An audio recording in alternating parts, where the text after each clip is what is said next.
Hello, everyone. So, This is Brother Benson Media, and I'm joined this evening with Makobura. Makobura Barigani. good evening. I'm doing good. Yeah, I hope you're also doing good wherever you are. yes. And, yeah, we are pushing on. I can see good year is already at the comment section. That was Uh, so fast. what is he saying? What is he saying? It's just ameweka tu tano. Inamaanisha nini kakangu? What does it Good mean? year, turn of right. Are you saying two term, or what exactly do you mean No, by you even don't know because like Tano is just giving you high five. I think that is what he's doing. All right. Okay, thank you so much, Makubura, for taking your time to be here.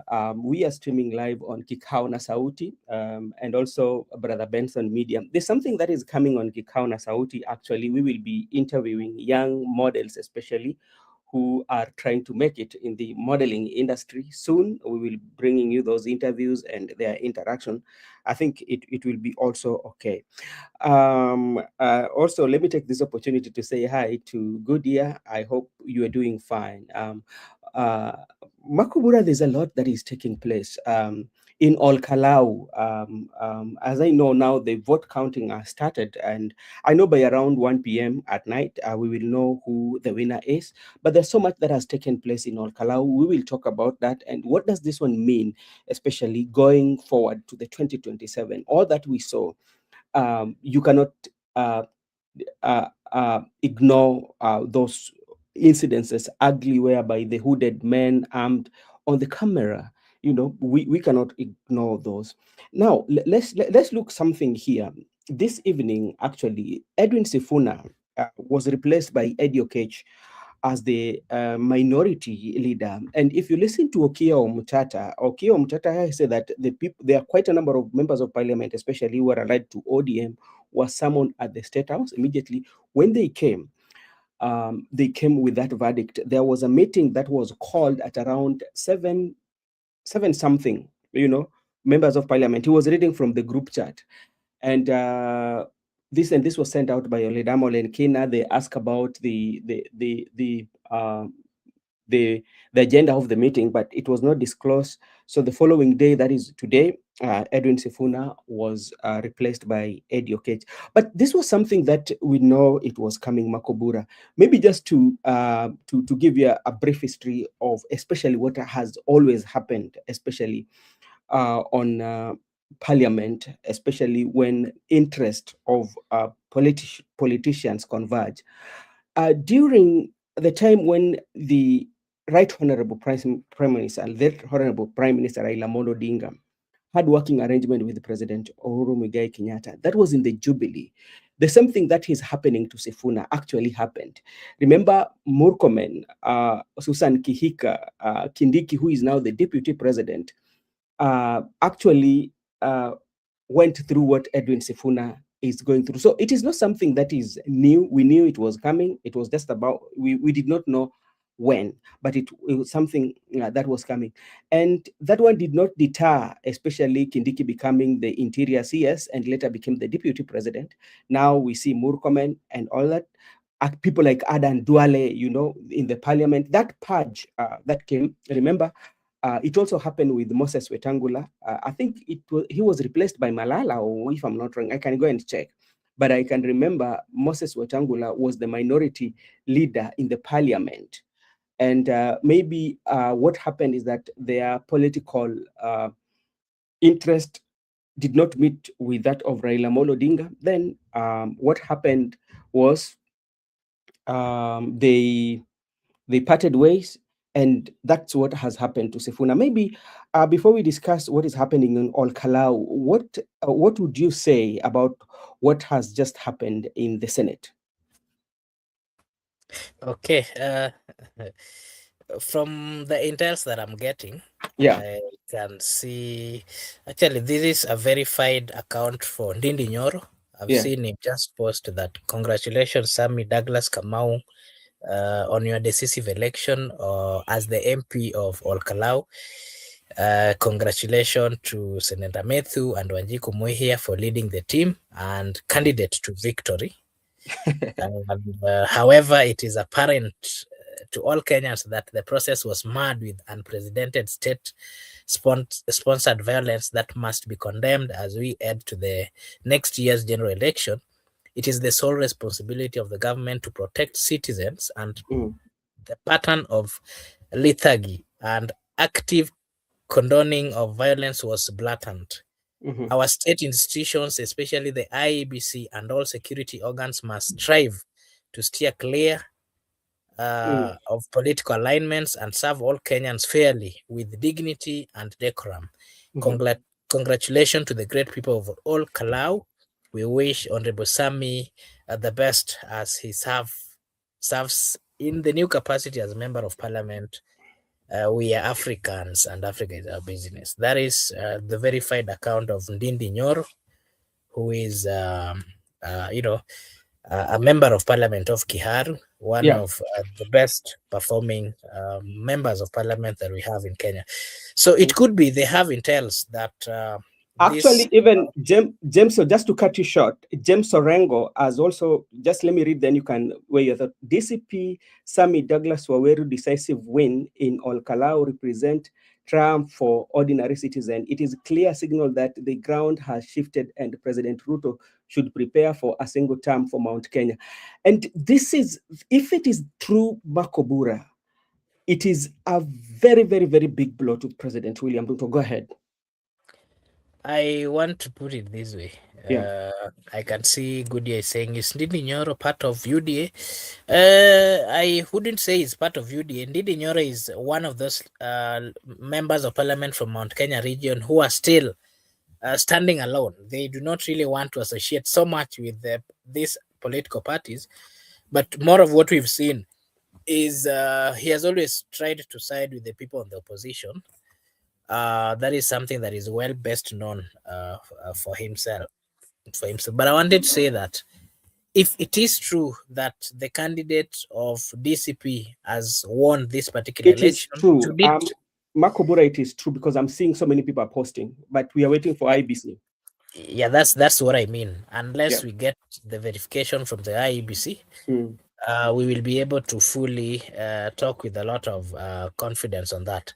Yeah. But as things stand, I think it is a clear demonstration to the government that no matter how hard, no matter the bribery, no matter the difficult situations they try to create on the ground, Yeah. when the people are not happy, they will always be, and they will always show it. So it is upon the government. It is actually something that it is a replica. Now, remember, I did say this yesterday when we were doing an analysis of giving or saying what the possibilities might come to be. Yes. It is now clear from Yeah. what we are seeing that the UDA as a political party is going to find it tough in the Mount Kenya region. Mm-hmm. It is clear that the DCP party has gained grounds. It Mm-hmm. is clear that the DCP party is being accepted on the ground. And if you try look at how the citizens of Olkalau Yeah. constituency Mm-hmm. guarded this particular election, Yeah. then it tells you we might see a replica of this when people will get on the streets, when people will get on after voting, they will ensure that they protect the votes. It would be tough to steal. Mm-hmm. That is why, therefore, I'm saying the president needs to think twice if really he wants to get the second term. There are so many decisions that he needs to make. Mm-hmm. One, Mm-hmm. all these things of goonism that are actually embarrassing the state, the national government. Yeah. It is the first thing that the government has to find a way of dealing with, Mm-hmm. because you cannot tell me today we saw goons with PhD or goons professors. Let me call them professors who are goons masquerading and moving around with very big vehicles, Prados, VXLs, TXLs. What Mm-hmm. does that tell you? It And tells you that mm-hmm. Go ahead. these people, it tells you that there is a force behind it, and the force behind the goonism Mm-hmm. is a very big force. For Mm-hmm. you to afford these particular vehicles that were moving around with Mm-hmm. gunmen, mhm, and with goons, it tells mhm, you that there's some big hand behind it. mhm. Whenever people see this kind of behavior, Yeah. like what you saw, there are so many circulating videos of what Mhm, happened. What mhm, comes into your mind or what comes to the display is the mhm. government has decided to come out and possibly fight or force the people with something True. that they do not want. Mhm, The people will get back, they will resist, they will act against that. And that mhm. is where now the president or the government side is going to lose. Yeah. So it is the best moment for them to withdraw the goonism, do away with the goonism. You cannot force a donkey to drink when he does not want to drink. Mhm. Okay, Makobura, as early in the morning, I was very keen and following actually what was taking place in Kalau. One of the things that I noticed was the voting, the turnout. Actually, the turnout was very massive. Bearing in mind, if you look at the previous by-election that we've had, the turnout has never been so massive like what was seen today in Olkalau. That is something that we saw. Another thing that we saw the elderly people going out to vote, and that was a signal because, like, I would see some photos that were circulating of some of our elderly fathers and dads who were being uh, pushed in the wheelchair to go and vote. I also noticed that the majority of the people who were voting, the population of Gen Z was very minimal. And that is a signal that what is happening with the Gen Z, or in terms of the by election, they are not very, very keen because you know that when you talk about Gen Z, there's that mistrust between Gen Z and President William Ruto. So maybe during the next general election, it will be them versus President William Ruto. They can come out to vote in large numbers. So that is something that also we witness. Another thing that also we witness, and and this is quite much embarrassing, especially in the country, whereby you can see white vehicles with hooded men caught on cameras, especially, armed, and all that kind of chaos that we were witnessing. And I saw the CS for Interior was having a press and said that this should be investigated. And I hope when people are going for this election, CS receive intel, he gets raw intelligence. You cannot tell me that such like thing when somebody is organizing something like this, you cannot have the information, and it paints this picture of incompetency, especially in the CS who hold this office. Because if during his tenure, this is what is happening, Makobura, it it it it gives a very bad credit on him, and that is something that he need to look into. Yes, like you said, I think it should be a lesson. It should be a lesson to us as a people and as a citizen. And of course, we have a constitution Mm, here in Kenya. And how I wish the constitution would be followed to the latter, because what is happening is simply ignorance. mm, What is happening is simply short of muscles, yeah. who has the power and who does not have the power. Mm, I think the cabinet secretary in charge of interior, docket, together with the associates, the independent policing, I mean, with the police, the security yes. apparatus, what they need to do, Mm, let them focus on the security mm, apparatus and ensure that there is safety in the country. mm, Because, whenever there is these problems of insecurity, mm, the people will never have a settled mind.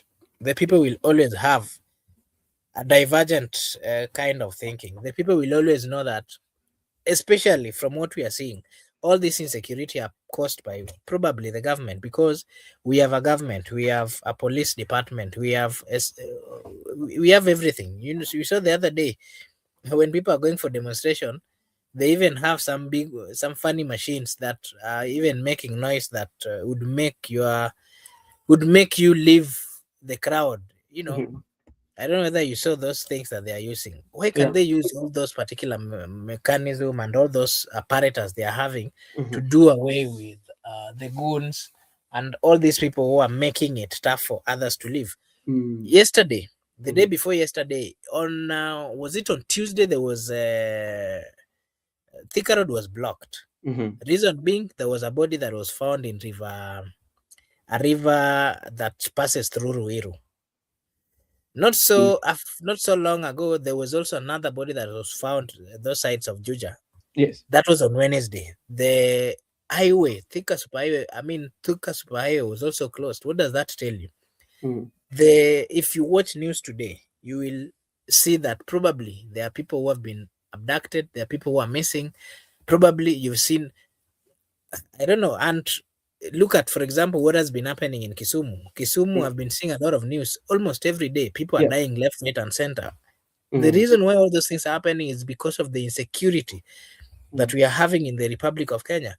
What needs to happen is there needs to be a serious conversation first, even Mm. before we get to the election. I'm Mm. telling you, when we get to election with this insecurity that we are having in this country, then we are going to lose so many people. Because during these times, this is the times that you find goons and people with bad negativity, bad thoughts, and Mm. even politicians or leaders who are having some ill motives. Mm. This is the time they're going to get the advantage.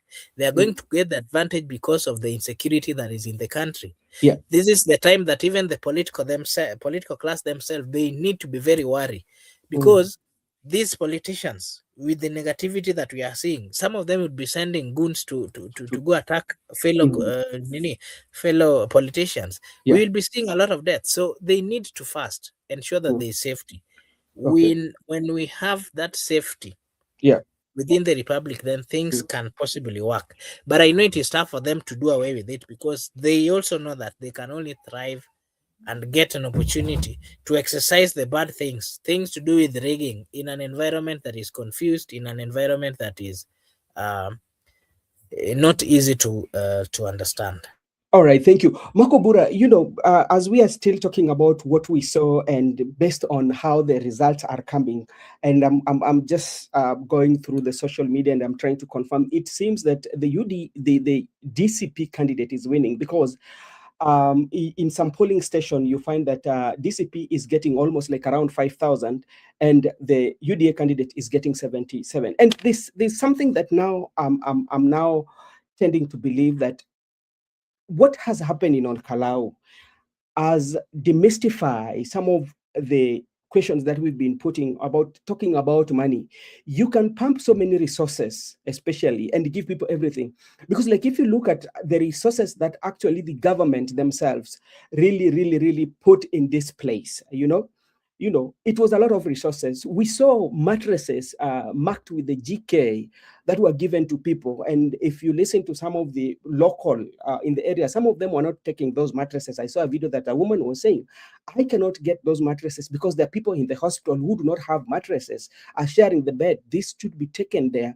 We saw the boat came, we saw the gas and everything, the pipe water, and then even the transformers were taken to that area. But now the people of KALOU have spoken. Then they have answered some of those questions and given the doubting Thomases that money, we can eat the money, but when it comes to voting, we will vote who we want to vote for. And this is going to be a very big blow, especially to president and the people who handle it, especially people like Moses Kuria. And this is going to put him as an enemy of the community because, like, why would you spend a lot of money for campaigning, especially, and like doing a development just only for campaign but not for prosperity? That is one thing. And another thing also that this by election is going to give is going to elevate the status of Methu. Remember, Methu was campaigning by himself. Rigathi Gachagua, I don't think played so much in being in KALOU. He did not step in KALOU, but Methu took it upon himself to be as the chief campaigner in KALOU. And this is politically is elevating him as a fighter and is elevating him and is making his political star to rise in KALOU, especially in Nyandarua. That is very true. What we've witnessed, especially on the side of the opposition, we've witnessed a calm opposition. We've witnessed a sober opposition. We've witnessed opposition who are tackling the issues that are affecting the people. And Yeah. that is partly the reason why probably they had the opportunity to win. Yeah. Because I partly followed, and this man Methu, I think one day he'll become a serious or big politician in the Mount Kenya region. I saw him camping in this particular area. Remember him not once, several times, even assisting this particular candidate who was called a street boy, Mm-hmm. who did not, probably from what we are hearing, he was not really financially very stable. Mm. He assisted him. He went down, sat down with the people. This Matthew senator, he sat Makubura, down would with you the mind people. sharing the link? Okay, yeah. So this particular uh, politician went and sat down with the people, and they had a one-on-one conversation. Mm-hmm. That is what is needed in the Republic of Kenya. We need leaders who will have one-on-one conversation, and whenever they're having these one-on-one conversations, Yeah. let them then come out to honor the conversations or the promises that they've given to the people. It was good, it was nice that the government came out to campaign for their candidate, but they did so in a wrong manner. Let me tell you, we have guidelines, Yes. we have an independent IEBC. Yes. The IEBC has part of what they are supposed to do and what they are not supposed to do. Mm-hmm. The IEBC partly failed. This is something that we need to start. This is a conversation that we need to start having as early as now. Mm-hmm. Because when we don't call out IEBC, Yeah. then there are possibilities that we might see similar behaviors that we Yes. saw in KALOU in Mm-hmm. the entire country. And that would be not a good thing for the Republic of Kenya. Mm-hmm. Like I did say yesterday, should it have gone that the UDA won this particular election, this election still would have gone to the high court, I mean to the courts. Mm. And the person, if suppose the UDA would have won, the person would probably not have served, because we are remaining with how many you are remaining with 1 year. It is actually exactly 1 year to the next general election.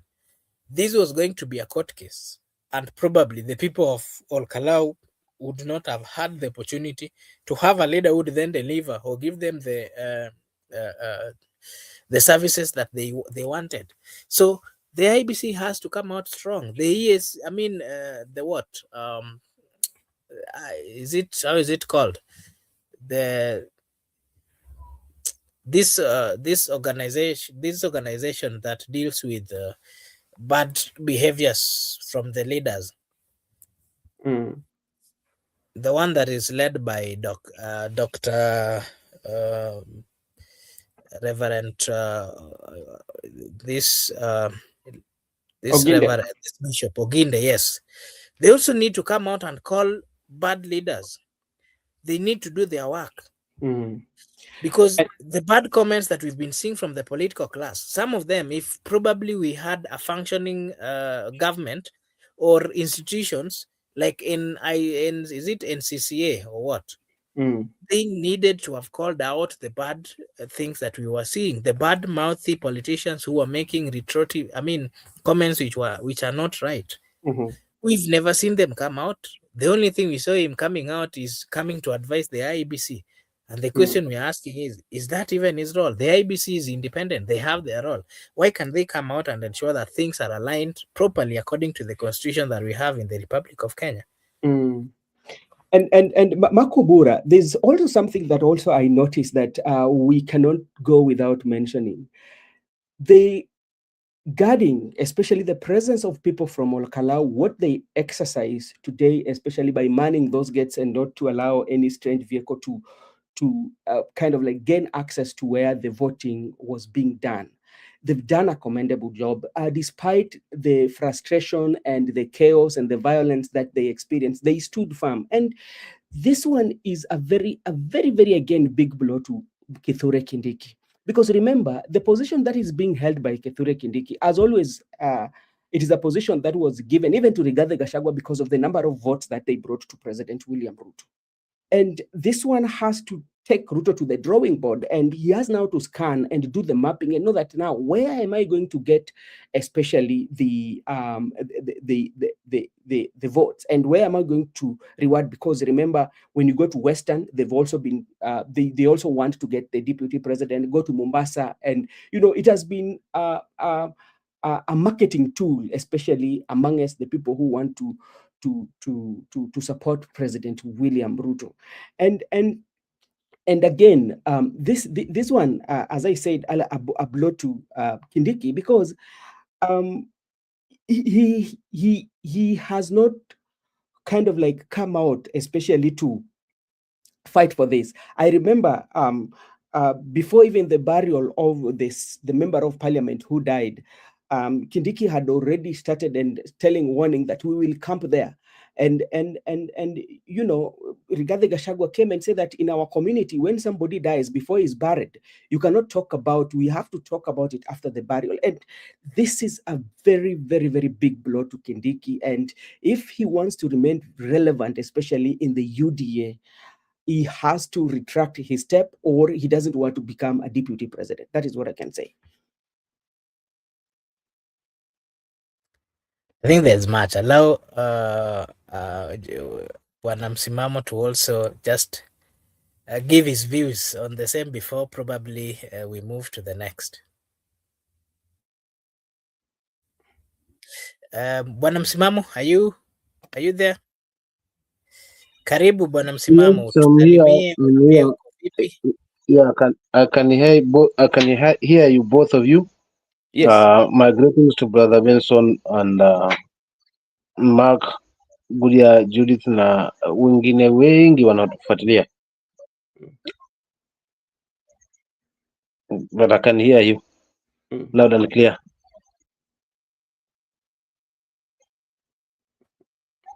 Okay. Kama mnanipata na nyinyi huko.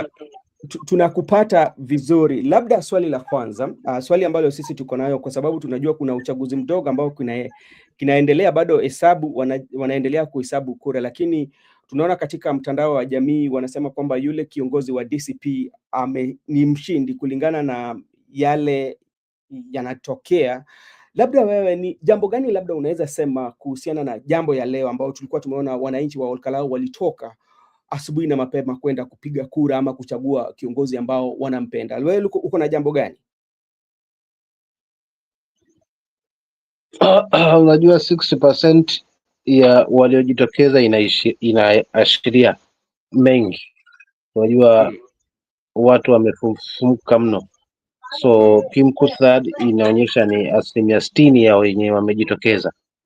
So hili linaonyesha ni jinsi gani ambavyo haswa wananchi wamena ujumbe maalum haswa kwa serikali, despite kwamba wao wamefanya kila walivyokifanya, lakini kwa kweli bado ujumbe wa wananchi upo. Ndiposa tukifuatilia tunaona kwamba kuna yale yametokea haswa ambayo hayana tija, na kuna yale pia yalifanyika ambayo hayana tija, lakini kwa kweli mfufumuko ule ama wingi wa wenye wamejitokeza kupiga kura ni ujumbe maalum, si tu kwa watu wa mlima, but ile tu kwa watu wa Kenya wote, yani kwa taifa zima kwa ujumla. Na hii ni siasa ambayo ni ya ubabe kwa kweli ya ole KALOU. Kwa maana hapa ni wafahali wawili wanapigana, yani kuna mmoja anataka kuonyesha kwamba mlima wakati ulipo nitema, basi ulitema pamoja na mlima, lakini kuna yule mmoja anasema nilipokutema nilikutema wewe, lakini mlima bado ninao kiganjani. So kuna ule ubabe ambao na mvutano ambao upo haswa tukiangalia katika mkutano wa uchaguzi, kwamba kuna mwingine ambaye anafikiria kwamba anahisi kwamba bado ana umaarufu wa kutosha haswa pande ule wa mlima, lakini kuna yule ambaye anasema nyumbani bwana ni nyumbani, madamu ulimtimua nawe uliyakinyaga, maana wakosea haswa wanamlima. So kwa kweli ni ujumbe mara tatu ambao kimtazamo wangu, ndugu yangu Beku na ndugu yangu Mark, kwamba kuna ile kwamba inaonyesha sasa kwamba pia wananchi pia nao wamechoka kwa kiasi fulani, kwamba sasa wanahitaji haswa kujitokeza haswa kufanya yale yaliyofanyika 2002 kama tunakumbuka, enzi zile za kuweza kumuondoa haswa kiongozi wa taifa wakati ule Mheshimiwa Moi na kutundikwa uongozi kwa Mheshimiwa Kibaki. So haina tofauti na hivyo. Kwa hiyo kwa ishara hizi inaonyesha dalili nzima kwamba tuendako 2027 basi Wakenya haswa tumeonyeshwa njia, unaona, kwa sababu tukitazama yale ambayo yamejiri leo, mfano yale matokeo yaliyofanyika ni kwamba mwananchi sasa anaamua sasa kwamba lazima awe ngange yeye mwenyewe haswa kujitetea, kutengeneza ile ambalo haswa kwa kweli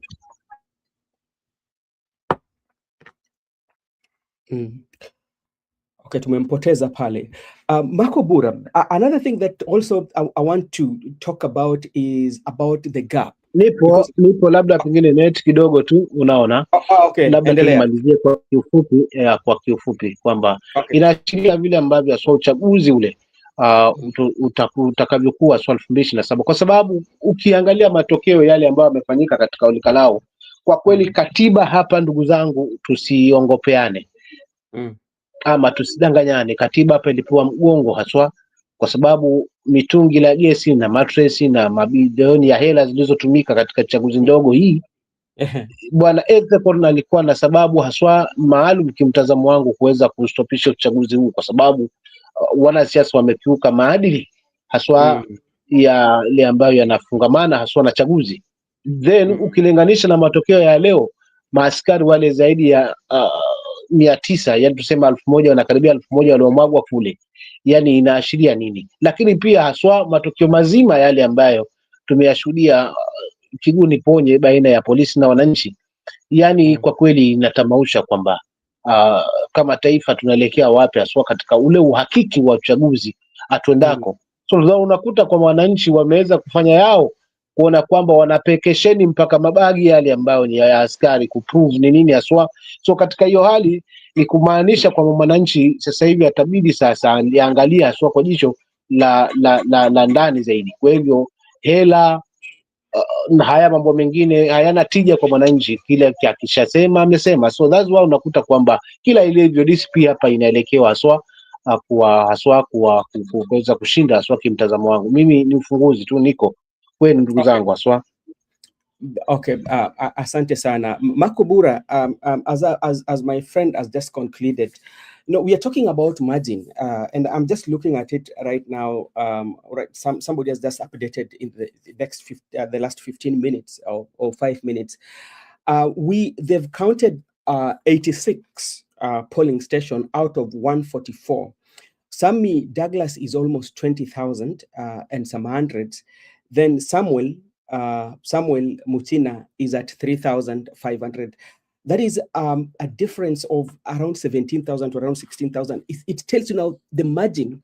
The margin is very big, and this made me thinking that especially like the UDA and Mount Kenya, and if this is reflecting what is on the ground, especially the people who are opposed to Rigathi Gachagua, especially for those who have been calling him tribal, especially the leaders from the area of Mount Kenya, should be a wakening up call for them, because these results significantly telling you something about what is going to happen in 2027.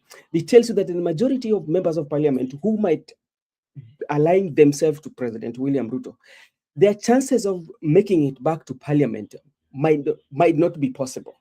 That is our observation that I'm making. Yeah, allow me to just read this again. Yeah. In the former deputy's platform, that is Honorable Gachagua, is actually streaming it live. Yeah. And what I'm seeing here is Sammy Douglas, Kamau Aweru is currently having 26,549, and that is 85.8% of the total votes. I mean, of the votes that have been counted. Counted, yes. In number 2 is Samuel Muchina Nyaga, who is the UDA candidate. Is currently having 4,176. That is 13%. of the total votes that have already been counted so far, followed by Wilson Mwaniki Kigwa, who is of Jubilee Party, Yes. having 108 so far. That is 0.3%. There is also number 4, Stephen Wanyoike Waithaka, National Party is having 54. That is 0.2. Yeah. Timothy Kamau Kariuki, who is of People Renacious Party, that's PRP, is having 0.1. And the total votes that have already been counted so far is 55.6%. Yep. So that tells you that the gap is too wide.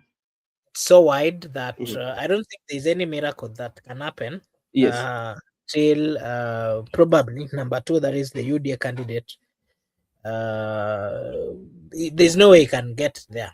This is already gone from what I've seen here. And Makobura, just to add on that, and this should be a very clear message for the united opposition and anybody who tend not to agree with President William Ruto, especially on the politics. One thing that they have to know, they just only have one thing to do, and make sure that they unite. If they unite, they can make President William Ruto one term. Because, like, if you look at the area of Mount Kenya and the kind of votes that they have, then that one is that. And also, that also is a very big lesson, especially to those who, the UDA, and the UDA members had already said that in Mount Kenya, Rigathi Gachagua has managed to wipe out the presence or the influence of UDA in that country. It tells you that the people of Mount Kenya do not have President William Ruto at heart. The only people who are supporting him are the people I might call the political surrogates, those who are doing their job. But as it stands today, based on the results that have come out from KALOU, it is done. Rigathi Gachagua has taken over, and it is a awakening moment, especially for the doubting Thomases, especially in Mount Kenya, who were doubting Rigathi Gachagua. Because if you look at the entire scenario, the development projects that were invested in that area, the money that was given in that area, even during the election, what they went through, all the dramas and all the hooded men who were shooting, and in the pickup, the journalists who were, their cameras were taken away from them, the journalist who lost his life. With all this, they overcame and still turn out to vote, and they guarded their votes. That one is a very, very, very big message. And this one should also go to the strategists, especially who are working with President William Ruto, that they need to go back to the drawing board and come up with a strategy that is working. That this one has answered the question that you can give us money, but we have the power to decide on who we vote for. Yeah, so I'm actually seeing there are so many comments that I'm seeing actually on social media. Yes. And let me just give my take on this, and then Msimamo will also come and give his take. Yeah. I think what we've witnessed in KALOU is a typical reflection, partly, of how serious some Kenyans are when you tell them about the government. Because let us do an analysis. I don't know whether you had the opportunity to possibly see what was happening. Yes. How the citizens took it on their hands to ensure that there was free, fair, and transparent election within that particular constituency. And I remember seeing even police officers who were trying to masquerade as peacekeepers were actually being arrested by the citizens themselves. I saw quite a number of them being subjected or being asked to clearly show what they were carrying, and they had to show their bags, just as a way of telling the people that we are not here to rig or to interfere. We are simply here to restore peace. But again, look at how peaceful partly it was before the so-called goons started masquerading around that particular area. Mm. I think Kenyans are peaceful people. The only people who have always made them to look like chaotic or people with bad intentions are people who have always been sent. The so-called goons or the so-called people having negativity. That is what I can say. It is not right that whenever Kenyans are going to have serious conversations, similar to what we were seeing in the in the by-election in all KALOU, either goons or people who are having ill motives are being sent. Look at what we saw today. We saw big vehicles, fuel guzzlers moving around, trying to make it, trying to paint the areas are maybe a chaotic area, but the truth of the matter is it was not. These were people who were sent. Local goons cannot afford to move around with TX and the VX and the Prados that we were seeing. So it is upon the people, the senders of these particular goons, they need to get back to the drawing board, because it will get to a point where they will have to, their goons would be paying the price on their behalf, or probably they will be paying the price on behalf of their goons. It is not right, because an election is a right in the constitution, and for people to make that particular decision, they need to be given a chance, a peaceful environment for them to exercise their legal rights. When goons start moving around and then firing here and there, I think that was not right, and whoever is responsible for those particular goons and the vehicles that were being used to ferry people having bad motives, they should be arrested. Msimamo, I'll give you a chance. We pia utuambie, what is your take? Unaonaje bwana Msimamo kwa haya mambo?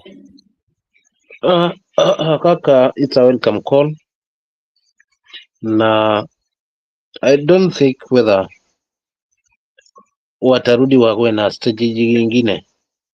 Hii ndio walitumia wa kule chaguzi ndogo zilizoisha wakafaulu, but this time around Wakenya wenyewe ndio wameamua, si kushurutishwa.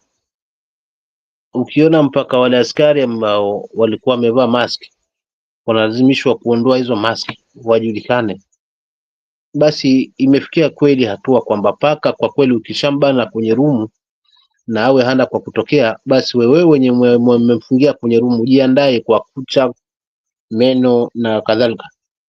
Kwa hiyo wananchi sasa hivi, hii inaonyesha kwamba wananchi wamechoka, kwa sababu jukumu hili la kikatiba lazima lifanywe, haswa katika hali na misingi yake iliyowekwa.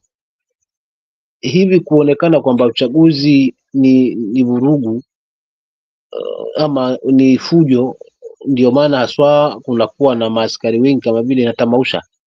Hili ni jambo la kikatiba, ni jambo la sera, watu washindane kisera, na ikubali kushindwa ashindwe, na anayeshinda ashinde katika hali ambayo itakuwa na usawa, ili uchaguzi uoneshe haswa ule usahihi wake, kwamba unaweza kuwa wa huru na haki, na pia vile vile haswa wa kuhesabika.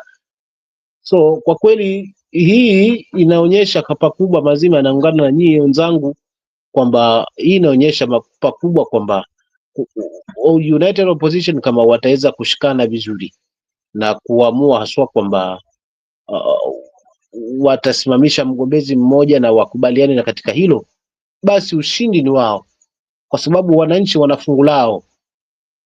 Nikitoka tu ile KALOU, nikirudi tu mfano juzi Kwale ilivyokuwa, viongozi wale haswa kama I'll send that clip for you, ujionee maamuzi ya wananchi yalivyo na viongozi walipo, because wale ambao wanafungamana sasa hivi haswa na sera ya serikali, wengi wao si wananchi. Huo ndio kweli.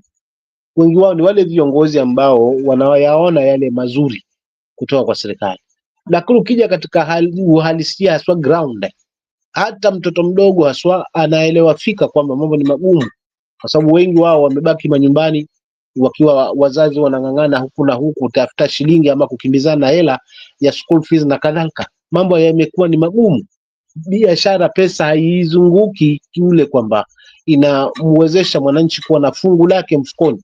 Kile kinaingia kwa mfuko ndicho kile ambacho kinasubiriwa haswa kwenye mdomo wa mamba. So kwa kweli kwa huu uchaguzi huu umeashiria vitu vingi na umerekebisha mapungufu mengi ambayo haswa tumeyashuhudia haswa katika chaguzi ndogo zile, lakini vile vile pia umetupa tahadhari na kutuonyesha kwamba lolote lile mwananchi ndio mwenye kusema, kwa sababu hiyo ukiona mwananchi anasema mzee askari, sisi hatuna mambo mengi, tunataka kujua tu kwenye bagi lako umebeba nini, basi ujue kwamba wamefika mahali kwamba askari pia wajiandae. Lakini vile vile kibaya zaidi kwa wale ambao wanatumika kama gunzi haswa, kwamba je, hatima yao iko wapi pindi mwananchi ataweza kugeuka? So hii inawapa kizungumkuti na pia ni onyo kwa wale ambao wanatumika kama gunzi haswa kwa njia moja ama nyingine. Unaona kwamba mwisho wa siku wao ndio watakuja kuwa kitoweo badala ya wale ambao wameweza kuwatuma kwa tonge la mkononi. Kwa hiyo huu uchaguzi umeleta picha nzima, yani umeleta haswa mwamko mpya haswa wa chaguzi zetu haswa tendako 2027, endapo viongozi wa United Opposition na wale wanaolinda mwananchi wataweza kuamini na hili neno one term, wakimaanisha na wakiwa serious kwa kweli haswa, uwezekano wa kumpeleka kiongozi wa UDA nyumbani upo, kwa sababu hii yale limemwagwa hapa si mchezo jamani, lakini yale mazuri yameletwa KALOU si mchezo jamani, unaona. So na kama mwananchi ameona yote haya hayafai, basi kinachofaa ni kuchagua kiongozi wanayempenda kwa kweli haswa. Ni jambo ambalo kwa kweli haswa ni si la kubezi. Lakini mwisho nikimalizia hivi, je, hatima ya Ethekon haswa ambaye ndio kiongozi wa ABC hatima yake iko wapi? Kwa sababu zipo sababu za kuweza kuonyesha makali yake haswa kwa kuiandaa kesho yake ambayo ndio utakuwa ni uchaguzi wake wa kwanza, uchaguzi mkuu katika ile taifa, na uhakiki haswa na usawa wa huo uchaguzi, kwa sababu yale yamefanyika na yale ambayo yamefanyika leo kwa kweli sijui kama ataficha uso wake wapi haswa, ataendelea haswa kuziba ufa kisha mwisho wa siku ajenge ukuta. Mimi nitaachia hapo kwa sababu najua mna mengi ndugu zangu pia kuzungumza. Mimi nitaachia hapo tu kwanza, kisha baadaye nitamalizia kama nitakuwa na mbavu. Asante. Okay, asante sana. Marco Bura, you know, I was just going back and looking at the same time. Remember, a time like this, not even the exact, but when Kiambaa Member of Parliament, it was happening, and this one came at a time when the Jubilee, especially the Jubilee and Jubilee, the faction of President William Ruto and the factions of ex-President Uhuru Muigai Kenyatta were not seeing eye to eye. And Kiambaa, when people were going for by-election, the UD had a candidate, Wanjiku, I think so. He's called Wanjiku. And, you know, the Jubilee side of Uhuru Muigai Kenyatta had the resources and they did very well in order to fund their campaign. But the people of Kiambaa had already made their mind and they voted Wanjiku. And he won very early in the morning against the candidate that was very loved in that area, you know.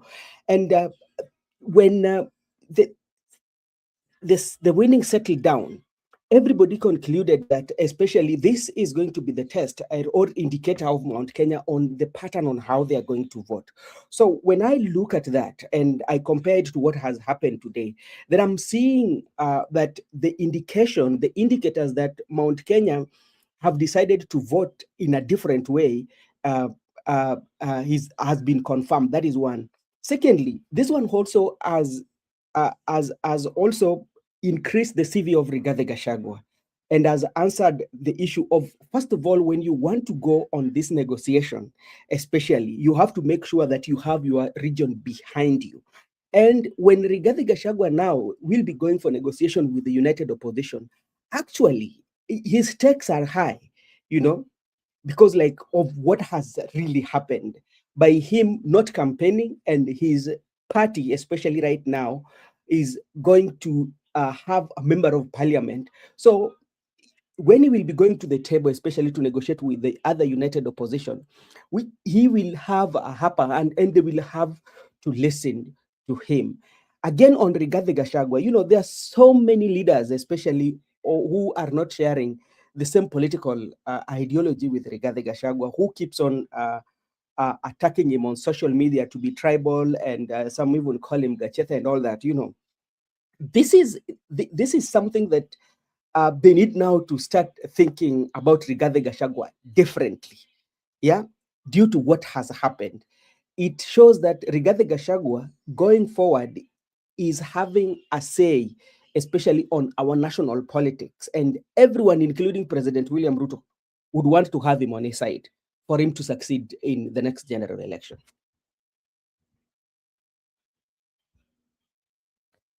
Yeah, I think that's true. Rigathi Gachagua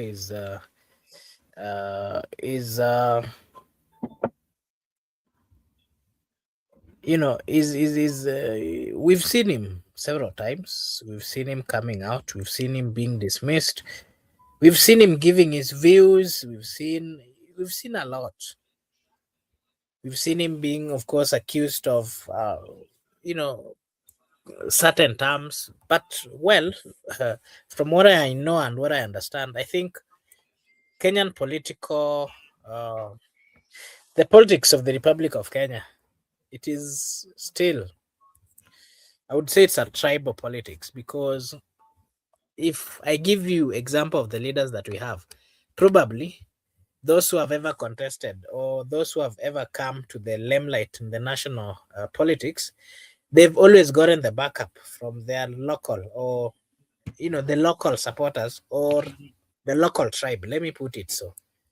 That is a clear indication that, well, as much as we still talk about democracy and that we still try to see leaders moving around appealing for other tribes to support them, what we've always witnessed is you first have to consolidate your background, backyard, that is your tribe, and then you move forward to represent, or to ask for the national assistance. That is what we've always witnessed. I think this probably is giving Rigathi Gachagua an added advantage, because he's coming out to be a leader who has been accepted in his backyard. Mm-hmm.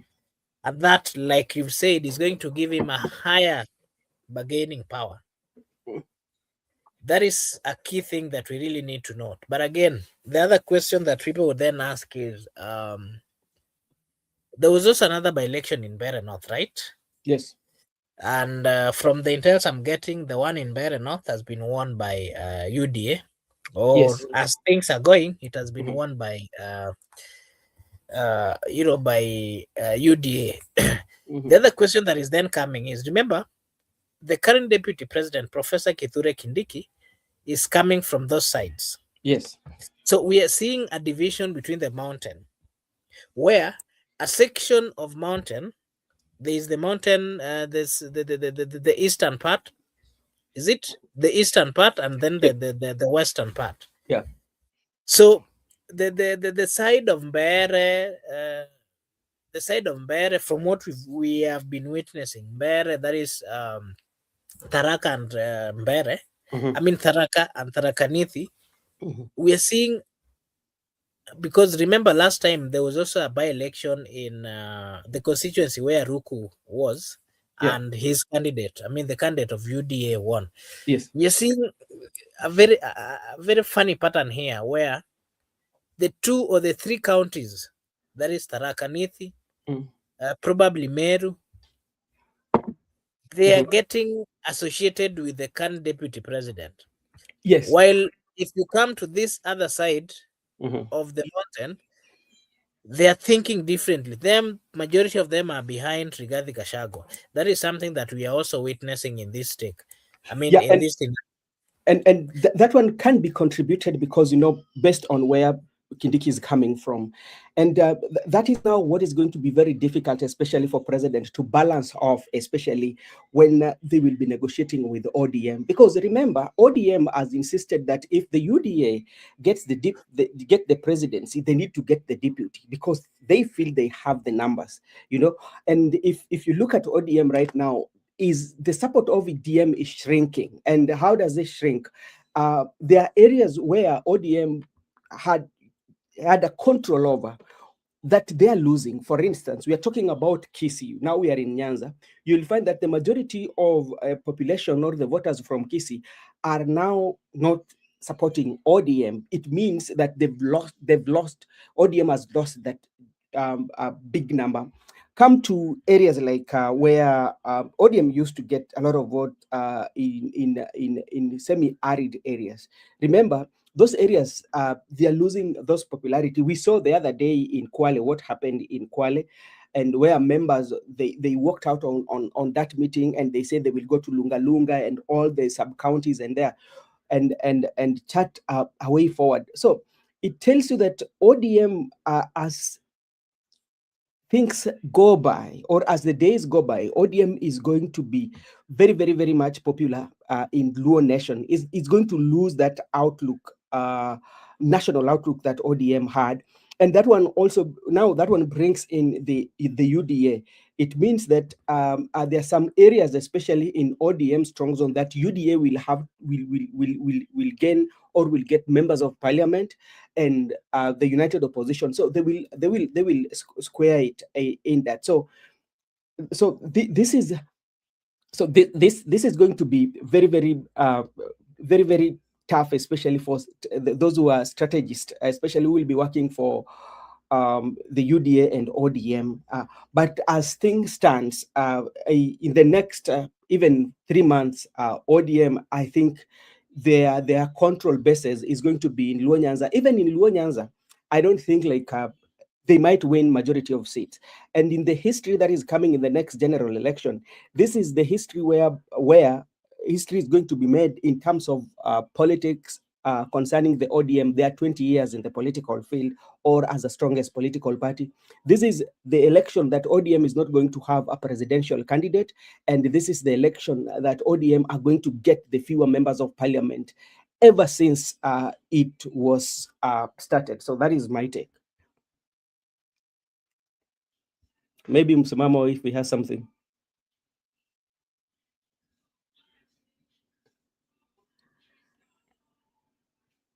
Msimamo amepotea. Niko ndugu yangu. Maoni tu. Kaka, kiukweli ni kwamba la kuvunda siku zote halina ubani, na huwa nasema hapa si mara moja, si mara mbili, kwamba ni ngumu nguo iliyochakaa kuibandika viraka na uiite mpya. So ODM na kibarua kikubwa. Kwanza, walioungana naye ni mlavi. Maana kama ni jambo la pengine kusimamisha swadhi ya kwenye stronghold, kusimamisha wapewa nafasi, kusimamisha wagombezi, ili walisahau. Lakini vile vile pia ukiangalia ODM jinsi ilivyoshuka, ni chama ambacho kwa kweli sasa hivi ni cha upande mmoja tu, kiko Luo Nyanza. Kwa maana mkutano ule wa Kwale nilibahatika kuwepo. Yale yaliyojiri yani ishara wazi kwamba yoyote yule ambaye anafungamana aswa na serikali, basi mwananchi hayupo. Kwa hiyo huu uchaguzi wa leo unaofanyika wa KALOU unaashiria mazima wapi mwananchi yupo. Na that's why tunakuta kwamba ukiangalia mikutano ya ODM na mikutano ya ODM Linda Ground wakati ule na ODM Linda Mwananchi wakati ule, tulikuwa tunashangaa kwa nini hii inajaa na hii nyingine ni bambanya. Ndio inajaa, lakini utatazama halaiki ya mabasi yale yaliyotumika, lakini pia mavazi, makofia na kadhalika, ile harame iliyotumika tofauti na wengine. Hii ni ishara wazi mwananchi wapi alipo. Kwa maana hiyo viongozi wetu ndio ambao wanatumika kujaribu kurai kuipenta hii nguo iliyochakaa kuonekana kuwa mpya, na sidhani kama hili litakuwa na mashiko kwa mwananchi ambaye aswa amebanwa aswa ukutani hana kwa kutokea. So hili si kwa sababu tu ya kiongozi, nampa heko kiongozi Gachagua, kwa kile ambacho Swaa ameweza kukifanya, kwamba chama kichanga, kisha mwisho wa siku akipata Swaa hiki kiti kitampa umaarufu. Already watu walimpenda Gachagua kwa kile ambacho amekizungumza, yani hakiko mbali na mwenda zake hayati Mheshimiwa Raila Odinga, kwamba wananchi wakamwamini kwamba akikwambia bibi yako ana mimba, jua na mimba kweli. Sasa kidogo anavaa hivi viatu, hajavifikia ndio, lakini akisema kwamba hiyo nyumba inanuka nyama, si mchuzi peke yake, hapo mnapapiga jibu haswa hiyo nyumba, basi ukitazama mwisho wa siku kweli. Lakini vile vile haswa kule kuunganisha jamii hapo pamoja, hapa amezidi, amedumisha mno, tofauti haswa na viongozi wengi ambao haswa unakuta kwamba maeneo yao ni rahisi haswa wananchi kuweza kugawiwa katika pande mbili, unaona. So kwa kweli amefanikiwa kwa kiasi kikubwa, na hili liwe somo na liwe fundisho kwa wale wanasiasa ambao wanaamini haswa na siasa ya ungome ama kwa jamii zao, kuona kwamba mfano kama Western wataweza kubackup na kuona kwamba wanasimama kapu moja, kama Coast huku tunasimama kama kapu moja, lakini vile vile haswa kama Nyanza na kadhalika na maeneo mengine, ile kwamba kura mwananchi sipate nafasi ya kuweza kugawiwa mara nyingi, yani kuwe na msimamo, basi kwa kweli italeta tija, unaona. Ila tu nimpe heko sana kiongozi huyu kwa kile kazi ambayo ameweza kuifanya, kwa sababu kwa kila jambo analozungumza mwisho wa siku linatokea, unaona. So ni kitu ambacho kwa kweli uchaguzi umefunua masikio haswa jamii nyingi, lakini vile vile haswa wananchi wengi ambao walikuwa na wasiwasi kwamba labda jambo moja ama jingine haliwezi fanyika, kuweza kuoji maaskari, kuweza kufanya hivi, unaona. So kuna mwamko mpya ambao kwa kweli tuendako lazima hawa wanaoshindana haswa upande wa serikali ujipange zaidi, na sidhani kama utajipanga zaidi ya wapi, zaidi ya hela na maendeleo wale ambao wananadi, na mwananchi hayuko hapo, kashachoka hapo, unaona. Kwa hiyo hela zitaliwa, unaona, labda kuwe na mambo mengine yale ambao wataweza kutufunga goli kwa mkono kama yaliyotokea wale nani Mbere na kwingine kule, unaona. Kwa hiyo kwa kweli mimi nikimalizia naweza nikasema Gachagua ana pati kubwa sana upande wa United Opposition, unaona, sana ni kiungo muhimu zaidi. Kwa hiyo si wakubezi tu, unaona, kwa sababu dhana kwamba yeye ni mkabila hii ishaisha kabisa mazima. Baada ya uchaguzi ushindi ukishatangazwa, mshindi akishatangazwa tu, ili jambo la ukabila litakuwa ndo limemalizika mazima, kwamba halina mashiko kuweza kupunguza mtu umaarufu wake, kimtazamo wangu jamani. Kwa hiyo mimi nitachia hapo, asante. Okay, maybe Bakubura, before you come in, and there's also some observation that I'm making out of this on the politics, and it brings about the true love, especially for the people, if especially true love for election. If you look at the people of all KALOU, they have proven, especially to the nation, that you cannot buy them. You can give them money, but you cannot buy the love they have, especially for Rigathi Gachagua. That is what this has proven. And earlier you spoke about the Mount Kenya East and West. And if you remember very well, when Ruku actually said that with us, especially the people from Mount Kenya East, we don't care about the election. Allow me to just play that. I actually have it here. And he said that we are not Kikuyus. Let me just play it. I think I had it. Okay, go ahead.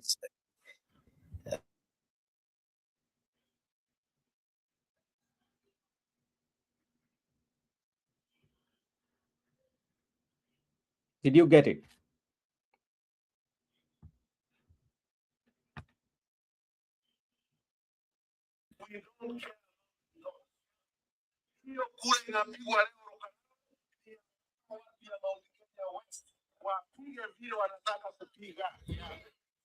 Because of Mauro, we will not interfere with our decision. Kama Mount Kenya East kusupport William Ruto 2027, kuhakikisha kwamba kura zetu zote kutoka Ntonyeri kufika Sagana kwenda Isiolo kwenda Masinga yote itakuwa kwa kikapu moja ya Mheshimiwa William Ruto na Profesa Kithure Kindiki kama Mount Kenya East.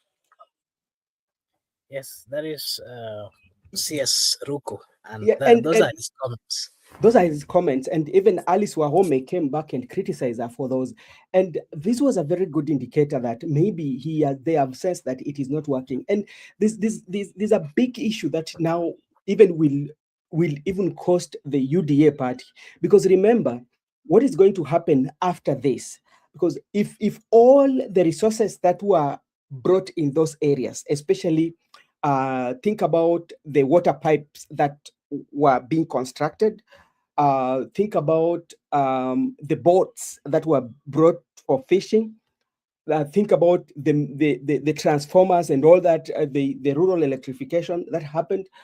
Um, how are they going now to handle this? Because the main intention was to um, give them this in an exchange of votes, because this is based on the time that they happened, the timeline that all this happened. Now, what is going to happen? Are you going to withdraw all those, especially the transformers, and the way they did to Bear North, where they're saying that some of the transformers were going for maintenance and services? Always we've seen when a transformer, the transformer is planted, and is installed in those areas. Transformers, they usually take years for them to go for those services. And if the service has to be done, you don't need to carry them to the KPLC location. Yeah, they usually do the repairs uh, on the site. So what is going to happen with those transformers that were given to this community? Are they going to take them back, or what are they going to do? And if they do that, again, that one will create another mistrust between, especially, the community of Mount Kenya and with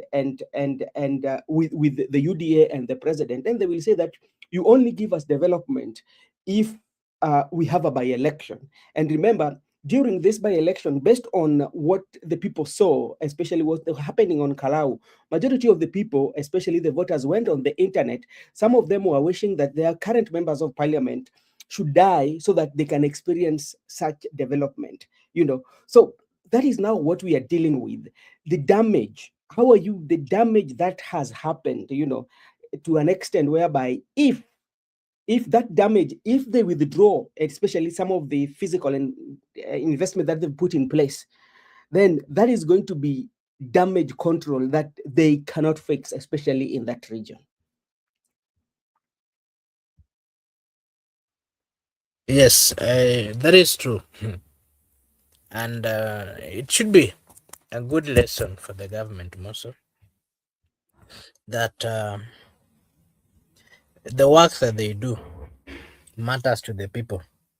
When you're in power, whatever you do really matters to the people.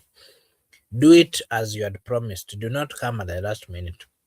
Mm. Because what we've seen in Olkalau, to me, is like I think the people have demonstrated a good thing, that no matter the bribe, you elect somebody not based on the bribes that you've been given, but you elect them based on what you believe or you think about them. The government spent billions of money in Olkalau, but what has stand out is, look at even the percentage that that the UDA government is getting. I mean, the UDA candidate is getting. Look at the difficulties. Look at how many times people were tear gassed, walikimbizwa. Look at the many times that people were hired to do negative things in that particular area. I think that was a good sign to me. Mm-hmm. And how I wish that the Republic of Kenya would look into voting patterns. Yeah. I'm not simply saying that they should vote for Rigathi Gachagua, or I'm not saying that they are not supposed to vote for UD, but I'm simply saying that let us do this critical analysis. Let us not elect somebody because they bribed us, because they have enticed us with goodies. Let us look at the bigger future. Mm-hmm. And I think that is what really needs to be the top priority for the citizens. Okay, and before Msimamo comes in, you know, when now you are looking at this election. Yesterday, when we were having a conversation with you here, I told you that this election is not about the personality. Yeah, this election that we were going into the Ol Kalou, it was about popularity, and it was a context between President William Ruto and Rigathi Gachagua, because Rigathi Gachagua wanted to confirm to President that I own this region. And President William Ruto wanted also to confirm to Rigathi Gachagua that I still have popularity in this region. And that's why all this bigger development, or all the investment in terms of resources that were put in this place through Moses Kuria, through other government officials, and all this that you are seeing going through, was to bring especially the people of Ol Kalou closer to the president, and tell them that you are closer to the power. This is your government, and that's why this one is happening. So if this is your government, we are giving you this. You saw how Oscar Sudi went there and especially talked to the people. At some point, he was seated down carrying a small baby, and you'd see him splashing out cash to two gentlemen there, you know, and this was just to confirm to them that, okay, this is your government. But today the outcome has proven them wrong, that we are done, especially with UDA and with President William Ruto, based on the results, especially from Ol Kalou. Msimamo, uko na jambo la kusema? Yeah, kaka, mimi labda nimalizie tu kwa kusema hivi. Imefika hatua kweli ya ule msemo ulikuwa nikiuzungumza wa kula kwa bosi la fukura kwa maskini basi utatimilika. Kwa hiyo huo ndo mfumo uliopo. Kwa hiyo kazi iko kwa serikali. Wataendeleza la sera ama wataendeleza maendeleo ya muda, maendeleo ambayo kwa kweli ukiyatazama yamekuja kwa nia na lengo fulani. Mfano Ol Kalou, hizi mattresses na gesi na kadhalika, na yote yale ambayo yamefanyika ni because ya huu uchaguzi kujaribu kumrai mwananchi. Lakini je, kama huo ndio utakuwa ndio mfumo wa kuisaka kura kwa mwananchi, swali langu ni je, ndugu yangu haswa Ben na wengine, ndivyo muongozo wa katiba yetu? Na kama si muongozo wa katiba yetu, nani anafaa kuwa mstari wa mbele fulani hivi? Je, ni kiongozi wa taifa au ni kiongozi wa IBC? Hayo maswali nayaacha mimi hewani. Ndugu zangu, nyewe kama mtaweza kunisaidia sawa, lakini hayo ndio maswali najiuliza, kwa sababu tunaishi katika hili taifa kwa muongozo maalum wa katiba. Mwananchi akivunja sheria, vyombo ambavyo vinafaa kutumika vipo, haswa kurejesha ule halisia wa heshima ya taifa. Je, ikiwa haswa ndiyo serikali imevunja haswa sheria, nani wa kukimbiliwa?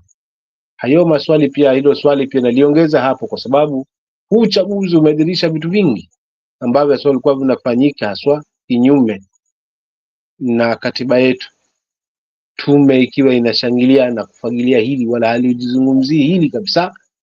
Kwa hiyo uhakiki wa 2027 kama kweli hatima ya huo uchaguzi utabaki kwa mwananchi, basi ufanyike, mwananchi afanye yake, hale kwa bosi, kura kwa maskini. Asante.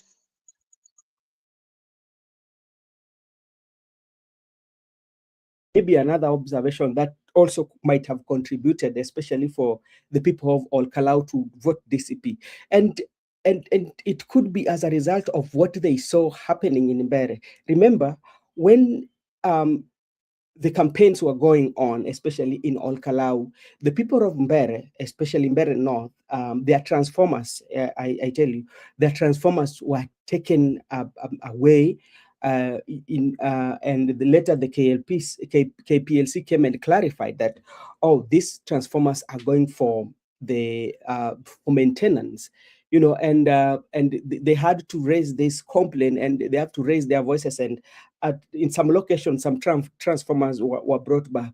That also shown the people of Kalau that the moment this we are enjoying, some of it immediately this election is over, we might not be enjoying, they might be taken away, so that one told them, okay, we cannot um, believe in this. So that one could have made them especially to vote for this guy. So other mistakes that happened was because of Moses Kuria. Remember, politics is about emotions, and if it reaches a point whereby as you're campaigning and you're calling one of the somebody who want to become a leader who is the son of that particular area, you call them chokora, you saw what happened. That statement made people to come out, the poor people especially of that village, and they started to contribute 10 shillings. That one alone made a significant step towards this guy winning, because remember, it's like saying that you are poor because, like, we know the environment where the street children are operating from. You saw all this the environment, they're separately operating in a filthy, especially in a filthy environment. So if you can refer somebody like Chokora, and the people came out, and how did they respond? The people of DCP did not respond by insulting or saying some abusive words to Moses Kuria or to the opponent, but they came out and say that, okay, we are buying for you a suit and we are collecting money. So those are some of the mistakes that might have contributed again to him winning. Another thing that I also can speak about is how they saw the script that happened in Mbere and Malava, especially creating an environment that was very unconducive for them to vote. So they were prepared. So what did they do? They look at, and I think this one might be informed by the people who were in the strategic committee or who were overseeing the election of DCP. They saw the loopholes, what happened during the times of Mbere, and how can we improve on them? And I think they did. And what happened was they woke up very early in the morning to go and vote. And that is a very clear indication, because that they decided to go very early in the morning, because they knew in the morning nobody can bring those chaos, because chaos usually starts in the evening or after 1 o'clock. So they decided to go very early, and a good number of voters went so very early, and the turnout was massive. By the time the chaos was starting to erupt, all these hooded men armed in the SUVs and V8 were coming, good number of people had already voted, so that's how maybe might have contributed to a massive winning of this guy. Let me see what Goody is saying here. If the same by-election are a replica of next general election, then I believe Ruto will be well gone.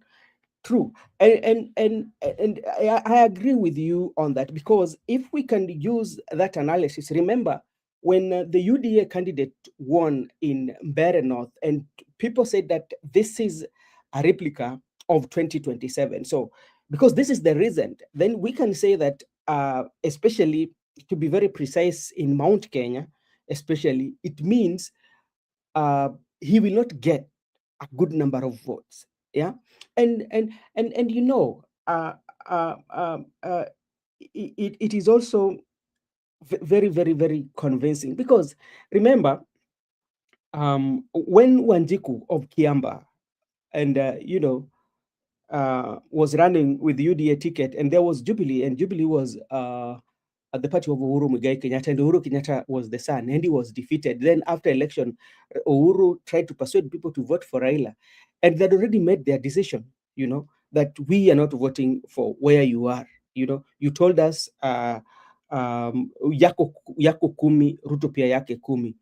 And remember how Rigathi Gachagua now went especially to attack President Uhuru Muigai Kenyatta. He went to attack Raila. He attacked everyone.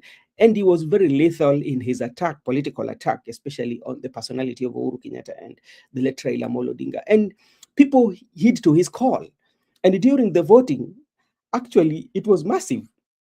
And we're seeing that is happening now. So it means that we are now seeing, or we are now predicting, that Mount Kenya generally will vote for a candidate that is going to be supported by Rigathi Gachagua. And what does that one mean, especially for President William Ruto? So President William Ruto and the UDA should start mapping out and saying that Mount Kenya is not a place to spend so much resources on. Let me spend resources on places like Nyanza. Let me go to Western. Let me go to other areas. And also Western is coming. In case Sifuna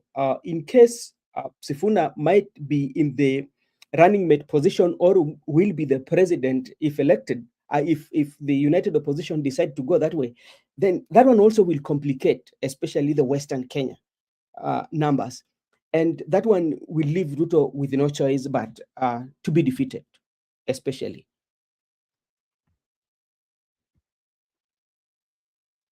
Yes. I Labda niwaage ndugu zangu, Mungu akijali, kesho tutakuwa papa hapa, ila tu nimjibu Gudia kabla nitimke, maana naona hapa nimeashiriwa na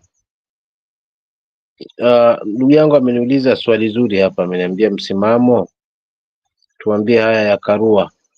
Is Mother Karua putting an effort or she is still on the back burner? Kwa jibu la haraka, hawa viongozi wote wako katika mkono mmoja wa one term. Kwa hiyo nadhani watashirikiana, ndio naweza lijibu katika hivyo. Kwa hivyo tumemwona Matiang'i akiwa hivi na msimamo, tumeona Gachagua, tumeona, lakini mwisho wa siku tuamini fika kwamba wote watakuwa wanaongozwa na mkono mmoja. Hivyo si ushangae urefu wa vidole, japo vingine virefu vingine vifupi, mwisho wa siku vyote vina kazi moja, maana kimoja kikiuma basi unakuwa mkono mzima hauna kazi. Kwa hiyo kwa jibu la haraka haraka ni kwamba bado yuko katika mkono wa one term. Kwa hivyo namaanisha kwamba yupo ndani. Asante Ben na ndugu yangu Mark na wale na ndugu zangu upande wa comment section. Kesho ni siku, mimi msimamo, wacheni nikapumzike, kwa naona hapa nimeashiriwa haswa na siwezi nikavumilia tena. Good. Asante sana ndugu yangu. Kesho tutaingia mapema, karibu saa 12 ili tudadavue, so usikose. Najua Makobura atakuja, mimi nakuja wa kwanza, ama Makobura atakuja na kipindi cha pili ya usiku hapo, so nitakuwepo hapa.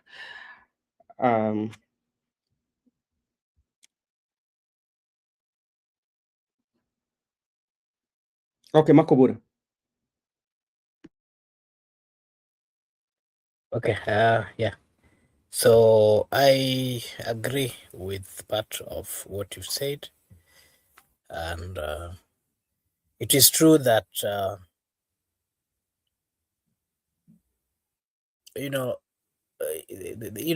the difference, or the reason why this by-election has been looked with lots of people who are following up on it, is because we are headed to another general election in 1 year. Actually, it's almost exactly 1 year.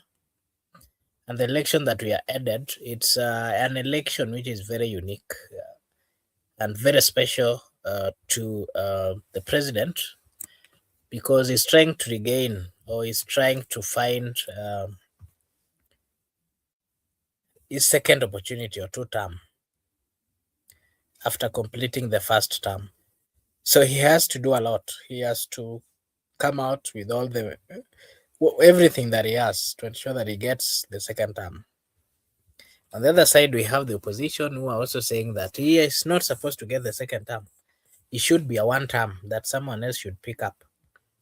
So we are seeing a serious muscle. We are seeing a serious fight. The reason why you saw the government UDA coming out to give all the goodies is because they know what it means. They know the implication of this particular election, by election, and that is why it was a tough one. It was one that, of course, involved so many things. It involved issues of bribery. It involved fights. It involved goons and so forth and so forth. So as much as we are seeing all these differences, we are seeing all this power, we are seeing all these fights, I think the citizens of the Republic of Kenya needs to be keen enough to evaluate, to analyze, and to make the right decision. In the sense that we are in a country where there's so much, there are many problems, there are many challenges. Part of the challenges can be solved by the government, by good leadership. So let us do a good analysis and elect leaders based on what they offer, what they can bring forth, what they can do about our challenges, what they can do about the problems that we are going through as a nation or as a people. That would be my my take on this particular. I mean, my last take on this particular by-election of KALOU. I think you're muted. I think Makobura, as I look at what has happened in Kalau, and it reminds me of some of the leaders, especially who are allied to broad-based government, that have been castigating this community, and especially this one go to John Badi. The CS has been talking about the community of Mount Kenya, and he has aspiration of becoming president in 2032. And I think this is also should be a clear picture to him. And as he is nursing some hopes about him becoming president 2032, never at any point try to have like political insults, especially to this community, because their vote counts. At the end of the day, what we've realized that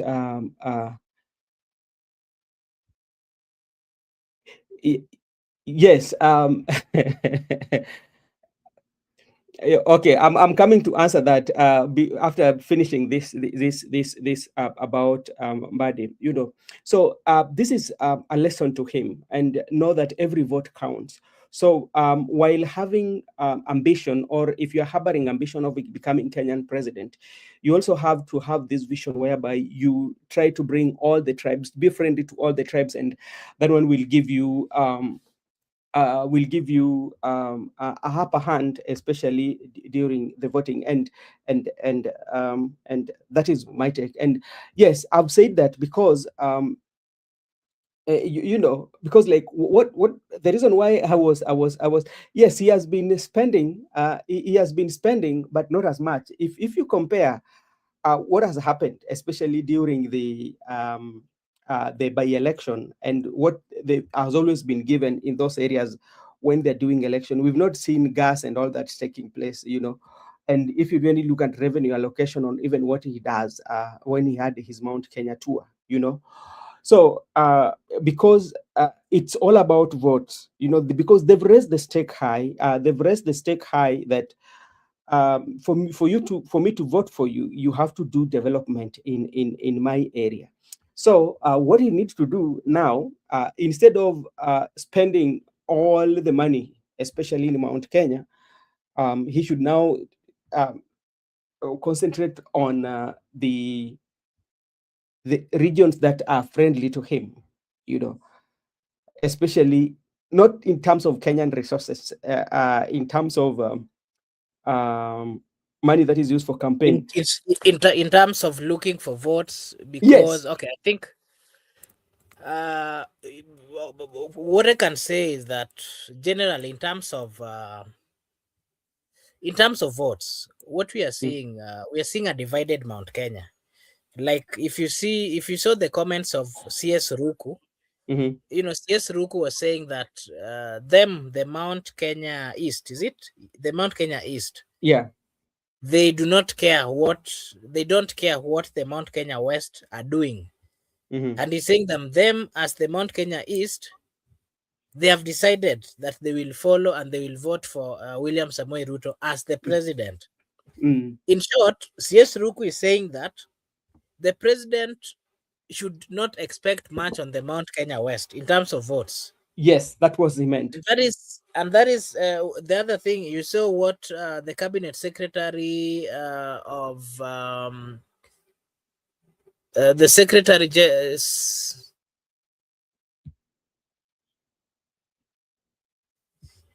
you saw what the secretary, I mean the cabinet secretary of lands.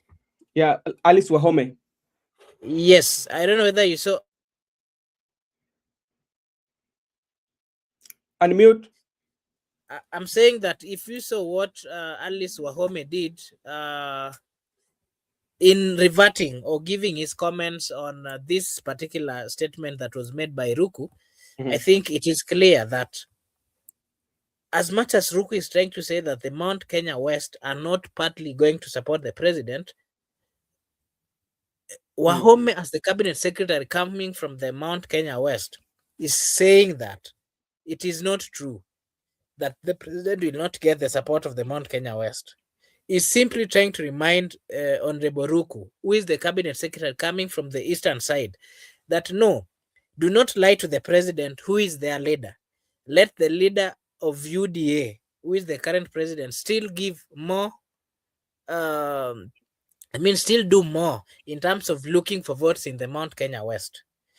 If you go to the other regions, as much as President William Samoei Ruto is looking for his second term, I think it is so far clear that there's some region, for example, the Mount Kenya West, even if he spends a lot of time looking for votes, convincing the people, there's a probability that majority of people will not give him the votes.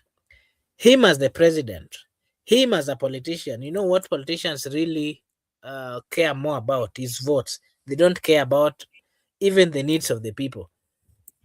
If he's strategic enough and probably he's looking for votes, then he needs to give focus looking for votes in other region. And I think this I need to make a clarification here. While looking for the votes, I'm not simply saying that he needs not to do development in other parts. We are simply talking about the votes. As he is seeking for re-election, the Mount Kenya West have made their mind based on the turnout that we saw and the election that we saw, that majority of them do not associate and partly might not give him the votes. Therefore, okay, there is this vote region that partly was left with Raila, and Raila is no more. So this region partly there is some few confusion, and that is why you are seeing the likes of John Badi coming out to say that he does not care. We've heard him saying several times that certain regions are not even supposed to give demands. That we've heard Badi saying very well that him together with his team, they will ensure that the support base of Raila Amolo Odinga supports the president. Something that is not viable, something that cannot be verified, something that cannot, of course, be confirmed at the same time. So politics is more of what I can call there's a lot of probability in it. Okay, and there are some areas that it is not easy. It is tough for him. I think that is what I wanted to add on. Okay, and as we go ahead, and looking at what has happened in KALOU, and especially and what happened in Mbeere North, we would say from Mbeere North, maybe the presence of Kindiki could have played a part, because they could say that this is the son from our region. And remember, one of the issues that were being talked about, or one of the things that Rigathi has always raised about dividing both the mountain and Mount West and East.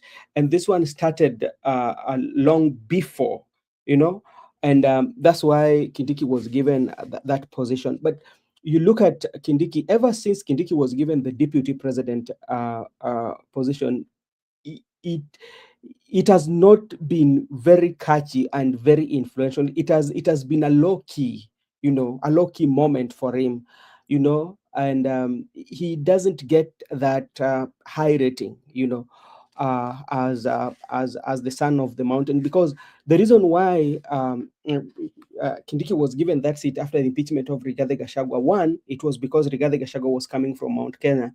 Two, it was seen that, okay, since Rigathi Gachagua was coming from the east, now we need, and coming from the west, now we need to move it for the east so that President William Ruto can maintain that block. So, and the third one, it was to tell Mount Kenya, the only problem we do not have a problem with you people of Mount Kenya, but the person that I have a problem with is Rigathi Gachagua. So that's why we are replacing your son. Because like if it was that this position was supposed to be given, there are so many qualified Kenyans who are coming from other regions that could have been given that position. Remember, at that time when Kindiki was being given the position, the broad-based government, or there was a working relation between the ODM and the UDA. And ODM contributed a lot, especially on the impeachment of Rigathi Gachagua, because in the parliament, the people of UDA could not raise the number that is required, especially to impeach a deputy president or to impeach somebody in parliament. So that is what is happening. So this is how the Mount Kenya East also will stick with the president. It will only stick with the president if the president maintains the Kindiki in the ballot. But when the president will be maintaining, president also will have to a mathematical balancing off. How is he going to balance off? Because all these positions that you see, especially in these coalitions, they're not given on merit. This these positions are given on what you are bringing on the table. You mortgage your people, or you mortgage your ground, or your region, and what are you bringing? So the higher the number of votes you are bringing, the high profile position you are going to get. So that is what is happening. So going forward, if president feel that Kindiki has what it takes, especially to consolidate the vote in that region, then president will maintain him. But if president feels that is not playing a major role in his re-election, then there could be a renegotiation or negotiation whereby president would bring somebody whom he feels, or the coalition will feel can bring the votes, especially into the coalition. I agree with you, and allow me to just give my comments on this. My views on this. Ruto can buy votes, but the word is out that many Nyanzans will not be forced to vote Ruto. Right now, they're appreciating projects for the region's development. I happen to be coming from Nyanza, and just from my own observation, I'm not speaking on behalf of anybody. If the president is really banking on the people of Nyanza, if he is really banking on the votes of the people of Nyanza, probably expecting that, well, he might not get in Mount Kenya. And so if somebody lies to him that if you fail to get in the mountain, then you're going to get in Nyanza, I think that would be a serious lie. Because whatever is on that ground, people of the Republic of Kenya are suffering across the Republic. Well, even if it is issues to do with developments, I don't think developments partly. I think if it is a matter of affordable housing, it is being done almost everywhere. If it is an issue of roads, I think partly it is also being done almost everywhere. Maybe a little bit more is being done. But I don't think, okay, there are few people who would give him the votes based on probably there was a road passing by their home and it was made tarmacked. Probably in that, the people who have benefited directly might give him. But I can tell you, majority of people who have not benefited directly, with this mentality that, for example, I saw some leaders coming out to say that our son is a cabinet secretary And so we are not supposed to walk out. I mean, we are not supposed to challenge this government. It is not going to happen. What we are going to see is people coming out to vote based on their needs, personal needs. They're not going to do it based on the need of a certain politician who is coming from their region or who is related to them. That is not going to happen. Okay, Makubura, you know the reason why I agree with you, even if the majority of people, especially who are going, majority of the people might vote for President William Ruto, but remember, when we are looking at the voting patterns, especially in the Luo nation, there have always been a driving factor. What has always been a motivating factor that is taking them to the ballot, and that has been the presence of Raila Amolo Odinga. And now the Raila Amolo Odinga is no longer with us. So how is that one going to play, especially going forward, especially to make people come out to vote? That is one. Secondly, there's also another pillar that has been introduced, especially in the politics of today, which today it has been answered, especially in Mount Kenya, where money is not everything. We've seen, especially the kind of development and the kind of empowerment that is happening in Nyanza, where a number of leaders have been giving out donations that sometimes scares them. You know, ever since the politics of the day of Nyanza, especially leaders from Nyanza, before the death of Raila, nobody would raise $1 million, especially in the fund drive.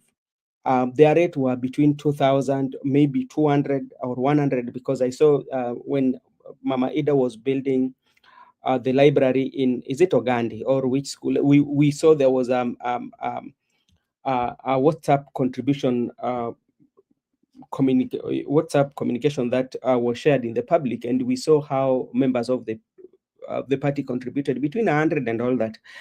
But today we are seeing something quite much different.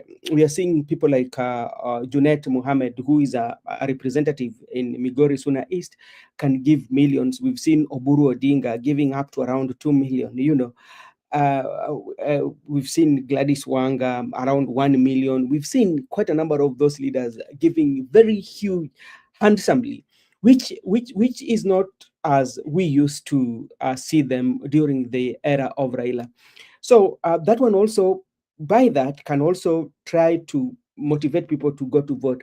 And another cadre that we might be speaking about are the intellectuals, especially those who are working in the middle class. Especially when you look at the middle class, you look at their pay slip, on what is happening in their pay slip.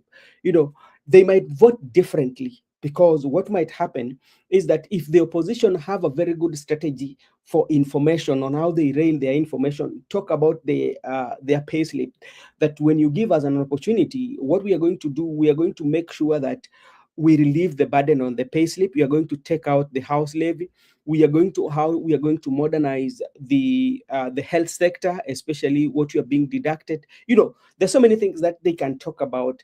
And that message, if it is well presented, they can get, especially those who are coming from the Luo community, who are in the working class, especially who are feeling the pain, because the people who, especially who are talking about the development and them being in the government, are the few politicians. Because like ever since let's say that ever since the Luo joined the government, what actually has changed in their lives? Because like when you're talking about economy usually is a universal. You know, if the economy is working, or if the cost of living are high, you know, you cannot say that the cost of living on your side is low, or you are living within your means just because you're supporting government. No, it doesn't happen that way. Whether you are in 2-term, whether you are in 1-term, whether you are in Luo Nyanza, whether you are in central Kenya, if the economy is not working, if the cost of living is high in every region, because you are in the same country. You see, if you have problem in the hospital, if the money is not being disbursed to the county at the same time, you know, so those are some of the things that if the united opposition especially are talking about, and talking to the people of Nyanza, so there's quite a good number of people who might not vote, especially just because we are in government, but they will be looking at the real issues. I agree with you, and that is why if you've ever seen this, is it the SEK bishop or is it the Oginde, SEK? Onyenjo, or is it Onyenjo or Onyenjo? Yes, I think he's Onyenjo. been very categorical, and Yeah. he puts it as it is. Mm. He says very well that do not lie to the people that just because somebody from Nyanza is in government, then now that person, because he's being paid, he now wants to come and bribe you so that you shout louder than, for example, the people who are fully or the people who are partly, you know. The other day we were saying that because they've been given some two slots of cabinet secretaries, they are shouting even more than the people of Sugoi, whose son is the president of the Republic of Kenya. Uh, And partly there's some truth in it. There no, is. Makobura, it is that like we are very economical with the truth. It is not the first time that we would say that the Luo Nyanza is in government. Actually, when you look at all the government that Kenya has had, the Luo community has been. Look at the days of or Mamo Kaliech. Look at the days of Oloa Ringo. Look at the days of who the PS, the powerful PS, Yugi Ogango. Look at the Ohuko. Look at Ohuko Roberts. Look at Tom Boyas. We've the Luo community has been, their sons have been in the government, every government they've been, and they've held a powerful position. Just is it that like we decided to become very mean with the facts? We do not want to um, talk about the facts. But like, even if your sons are in the government, that one does not mean that now you can feel good. If that one could have been so, there are quite a number of things that we are witnessing, even in those areas that actually does not portray that you are in government. Because look at what has happened. People are in government, but look at how the political intolerance, especially when it comes to violence, how would you convince me that these are the areas that when you look at PS Raymond Omolo has been doing the empowerment, especially in that area? Look at the majority of fundraising that has been done in those areas, but still you find that the rise of Gunism is taking place. So you ask yourself, how then do you say that you're in government? What so some of them are political, because like, look at even Mbadi, especially like CS, is talking about now some of the things that they've been missing. And I think if they were focused enough, Makobura, they could have put in places a system that is going to assist the area for the long term. Uh, you know, what are the systems that you are putting in the area for the long term? It's 10 years, even if President William Ruto does not get a second term, but you've put in a system whereby it's going to assist your people. We have, like, when you look at the area that the Nyanza has, talking about the counties, we have the Siaya County, Homa Bay County, we have the Kisumu, and we have the Migori. All these counties, they touch the lake.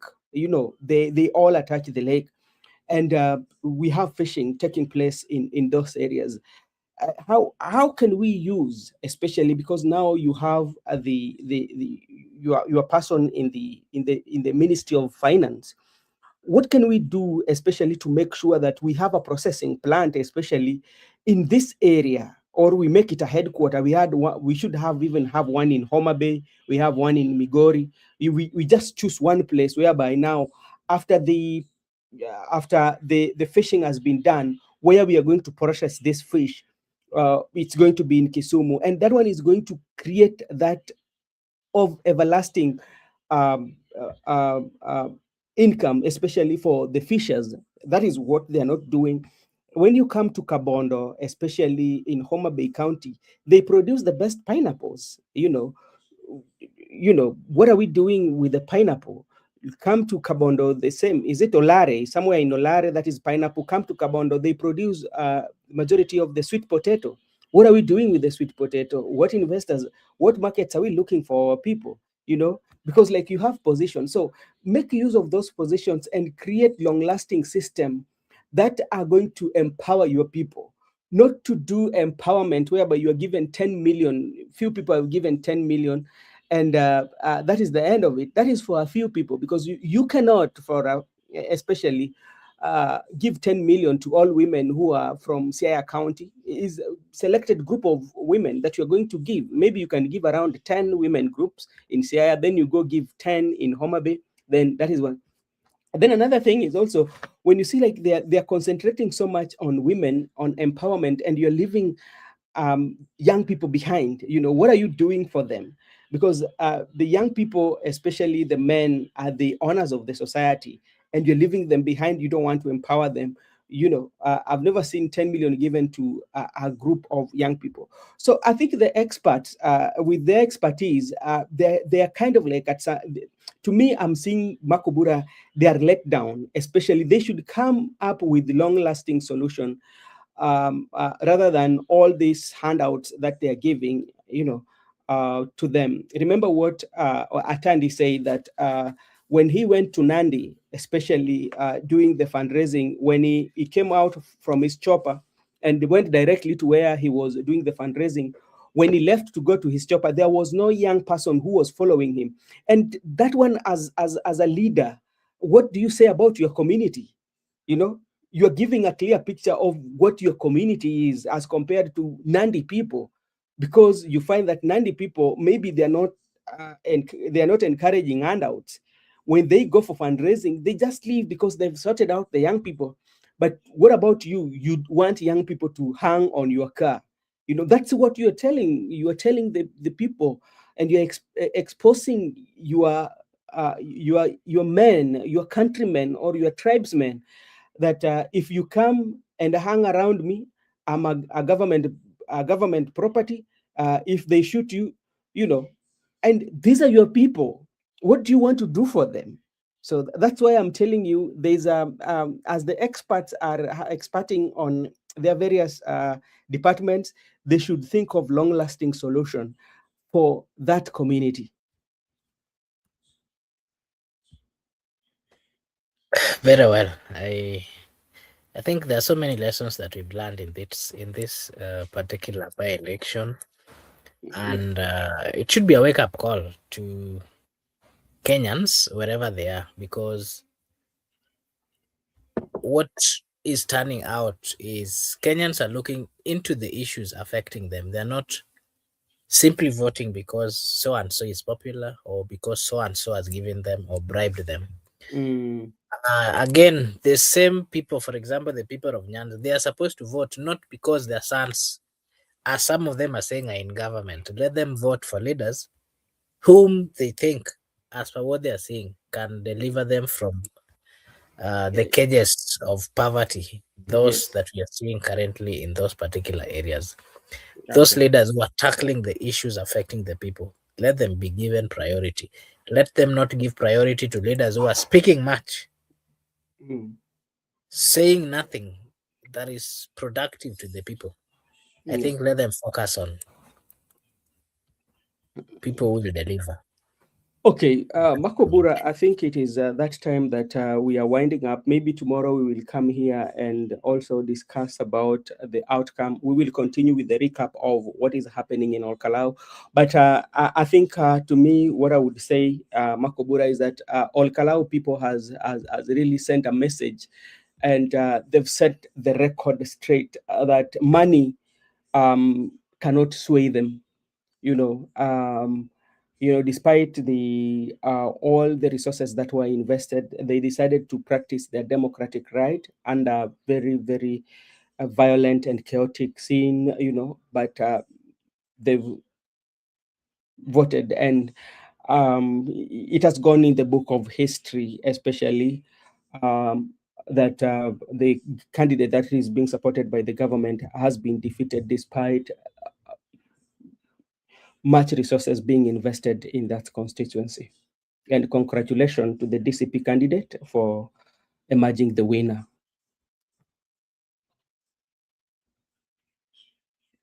Allow me to also take this opportunity to, of course, congratulate those who have lived.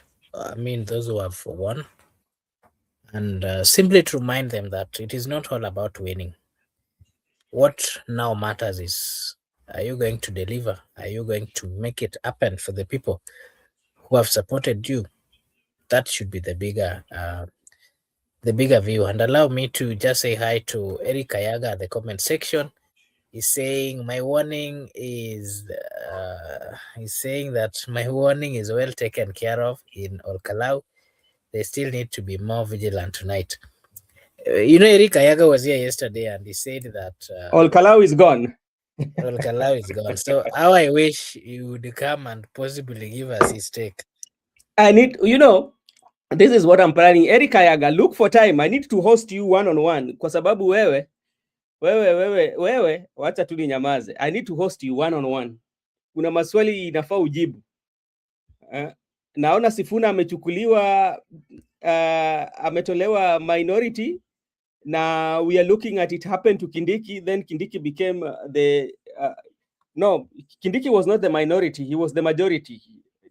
We had Murkomen was the whip then, during the time when we had Susan Kihika. What was Susan Kihika by then, before she ran for governor in the Senate? Was she the majority or she was the whip? Because I know Kindiki was the was it the majority? Majority was Murkomen. No, there's a time Kindiki was during the first Jubilee time. Kindiki was the majority. Mm-hmm. Who was no? Murkomen? They did a reshuffle. I remember during when was it? This is during Uhuru time. The first round, Kindiki was the majority leader. In the first, that was in 2013, 2017. Yeah. Then Murkomen then took over. That was in 2017 to 2022, and along the way was removed. No. Let me tell you, there are two people. There was Adan Duale was in the parliament. He was a casualty. He was a purge. We had Moses Wasika Wetangula was a purge. We had who? We had Susan Kehika. We had Murkomen. And I think Orengo also was given a position like the minority. I cannot remember, but I remember Kihika, Murkomen,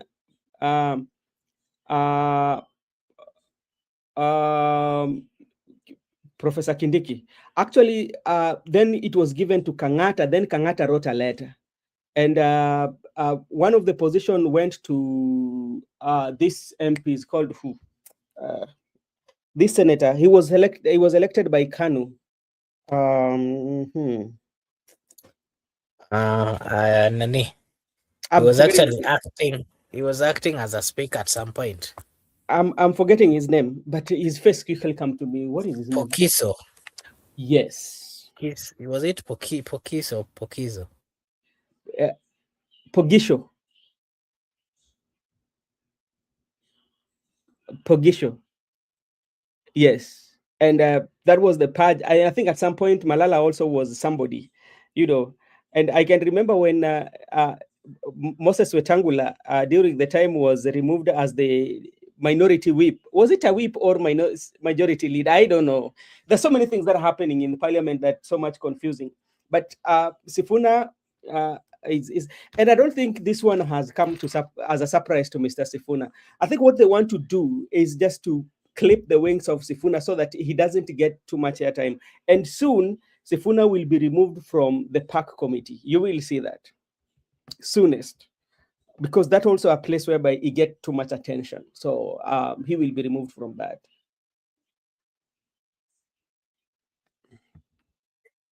Yeah, okay. Yeah. So let us still wait and see. We are seeing a lot. You saw what happened. Hey, Sifuna has been shown the way.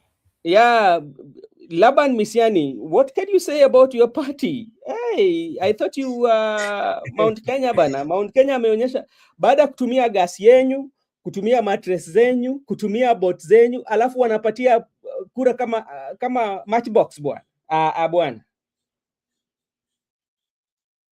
Yeah. Ama bado ama amjatii. Today Rigathi Gachagua is going to sleep like a baby.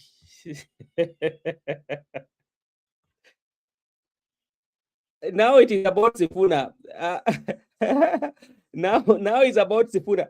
Remember when we were told when Rigathi Gachagua was impeached to give him 2 weeks.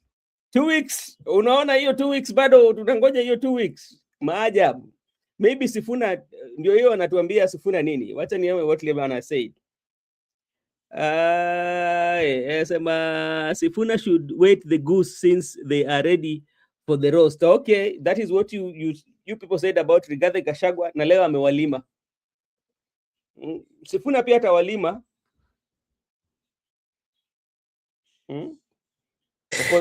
There was a conversation that was going on in NTV. I saw somebody by the name James Mulamba saying the former First Lady Margaret Kenyatta was pushing for the Beyond Zero campaign. The current First Lady prefers praying to solve our problems. She praised herself that the rains were because of prayers. Those are the times that we are living. One thing remind me especially is I'm reminded especially when President William Ruto, especially when they parted ways with Raila and joined Uhuru Kenyatta. During that election, I think it was is it 2013? Yeah, 2013, and Raila had gained so much popularity, and people were saying Raila is going to win especially the Rift Valley. I can remember, and people keep on quoting the name of Sally Kosgei, Henry Kosgei, like these are the owners of the Rift Valley. Ile maajabu tulipata wakati ambapo watu walivote, like 97% voted for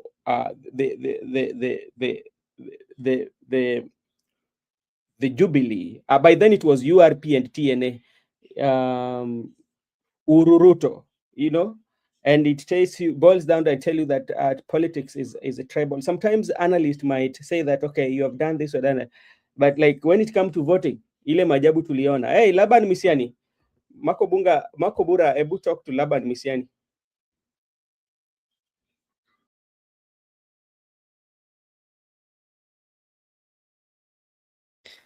Laban, habari ya jioni.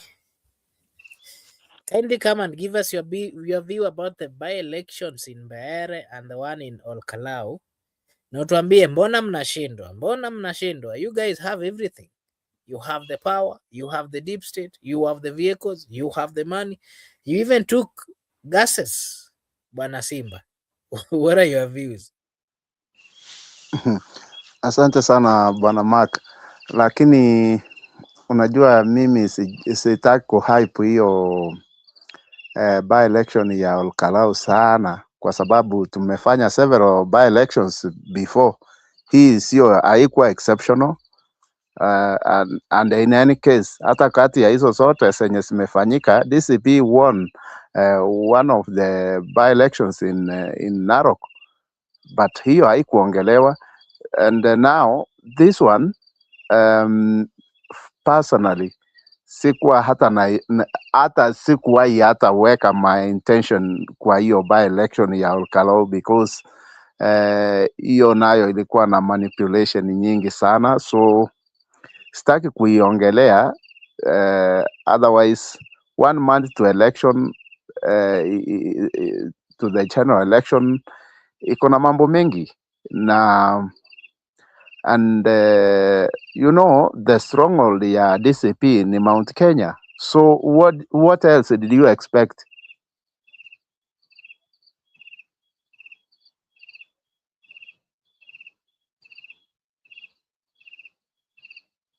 Nimemalizia hapo.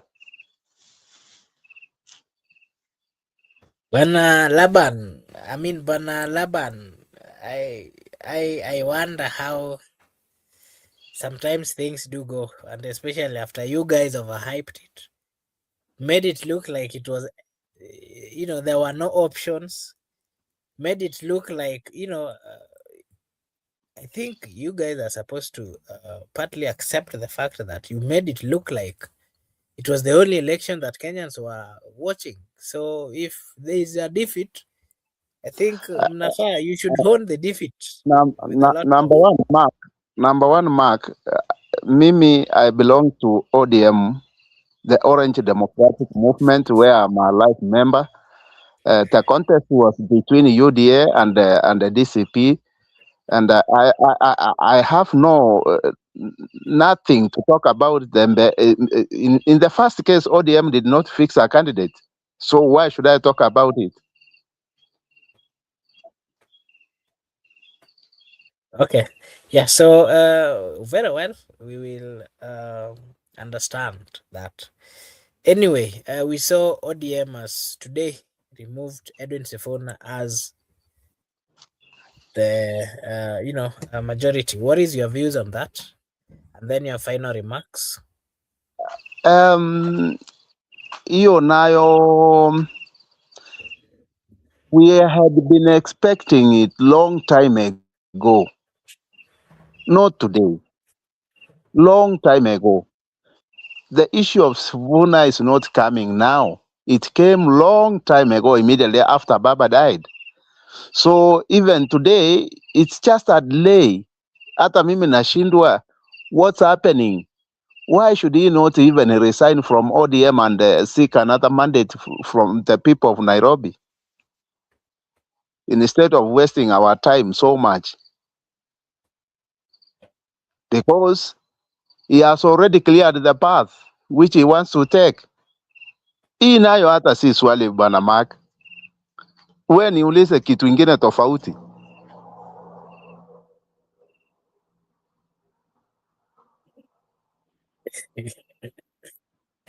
Okay. Mko kwa serikali? Mko kwa serikali? To stay until 2032. What are the benefits that kukua kwenyu kwa serikali shawapatia?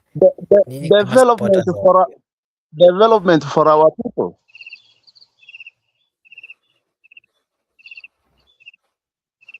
Okay. Give us your last remarks then. 2 term until 2032. Tutakuombea. Thank you so much, Bwana Simba Netaya, for finding time to join us and for giving us your views. At this rate, the only thing you can do is to pray for you so that you get to remember where you've come from and where we've come from as a country, and possibly have serious reasons to support this government. That would be my last remarks. Allow me to acknowledge. But Mark, before you make it even last, that seat of KALOU, unaona kama ni Rigathi Gachagua atakuwa president in 2027? Probably. We are political analysts, Bwana Simba, and we have to be very practical. I haven't said, sijasema ya kwamba the Rigathi will be the president. But as a political analyst, let's be honest. You know what by-elections that are heading towards the general elections, you know what it means, and you know the impact that it always have. You know, how do I put it? I'm trying to find a good word that would. But as you are looking for that good word, how many by-elections do we tumekuwa nazo kutoka hapa nyuma until we've today? had quite a number. Even today we had 2 by-elections. There's one in Bere, there's one in. It's okay. Out of those, one of them can lead to a direction. You know, let us look at. No, ni swali tu hata mimi nimekuuliza. One of it can show a direction. It depends. Why? Did you see the comments? Did you see the viral video that is going around where CS Ruku was speaking today? I'm not a fan of those viral videos. So I'm isipokuwa just asking you. If you no, did even see I, it, I didn't tell you what he was saying. Did you see it? Mark, mimi nataka Let me tell you. nikueleze. Let me tell you something, Bwana Msimamo. Let us approach politics with no emotions. Mimi hata kwanza, I'm very sober. I'm very sober as I'm speaking, na sina any emotion isipokuwa having that hiyo election imefanyika kwa kona fulani ya Kenya ambayo obvious matokeo yake ilikuwa inajulikana. That's why hata hiyo mambo ya mitungi ya gas and whatever mnaiongelea sahizi in a cosmopolitan area, that one cannot happen. Kenya is not one corner. Kindly find time kesho Bwana Simba. We can have a full conversation. Kindly kuja kesho. I'll give you a chance and we'll have a deep conversation on this matter. Kindly, will you be available? Kindly confirm. I always confirm. Hawa watu wa power hawa ni sawa tu. Allow me to acknowledge and say a big thank you to Simba for finding time to join us. Allow me to say a big thank you to Goody at the comment section. Eric Ayaga, thank you so much. Judith, thank you so much. I also saw Kisiangas, thank you so much. I saw Msimamo was also here with us. Thank you so much, Msimamo, for also coming to give us your take. There was Douglas Kibogong. Thank you so much, Douglas, for finding time to be with us and to give us your take. And everyone else, Lynn Nyarjadolo, and everyone. I want to take this opportunity to say a big thank you. And of course, remind you that over here we do say that your opinion counts. We do have this kind of conversations on a daily basis. If you are watching, we request that you kindly like and subscribe, because if you do so, it is a way of supporting us. And as usual, tutasema, we will always say thank you. Thank you so much, Goodyear. Thank you, Laban, Judith, Kisiangas, and everyone. We appreciate your presence. We say a big, big thank you. We hope to see you again tomorrow. Allow me to take this opportunity now to wish you all a blessed morning, a blessed afternoon, a blessed evening, a blessed night from wherever you're watching. Thank you so much, and may God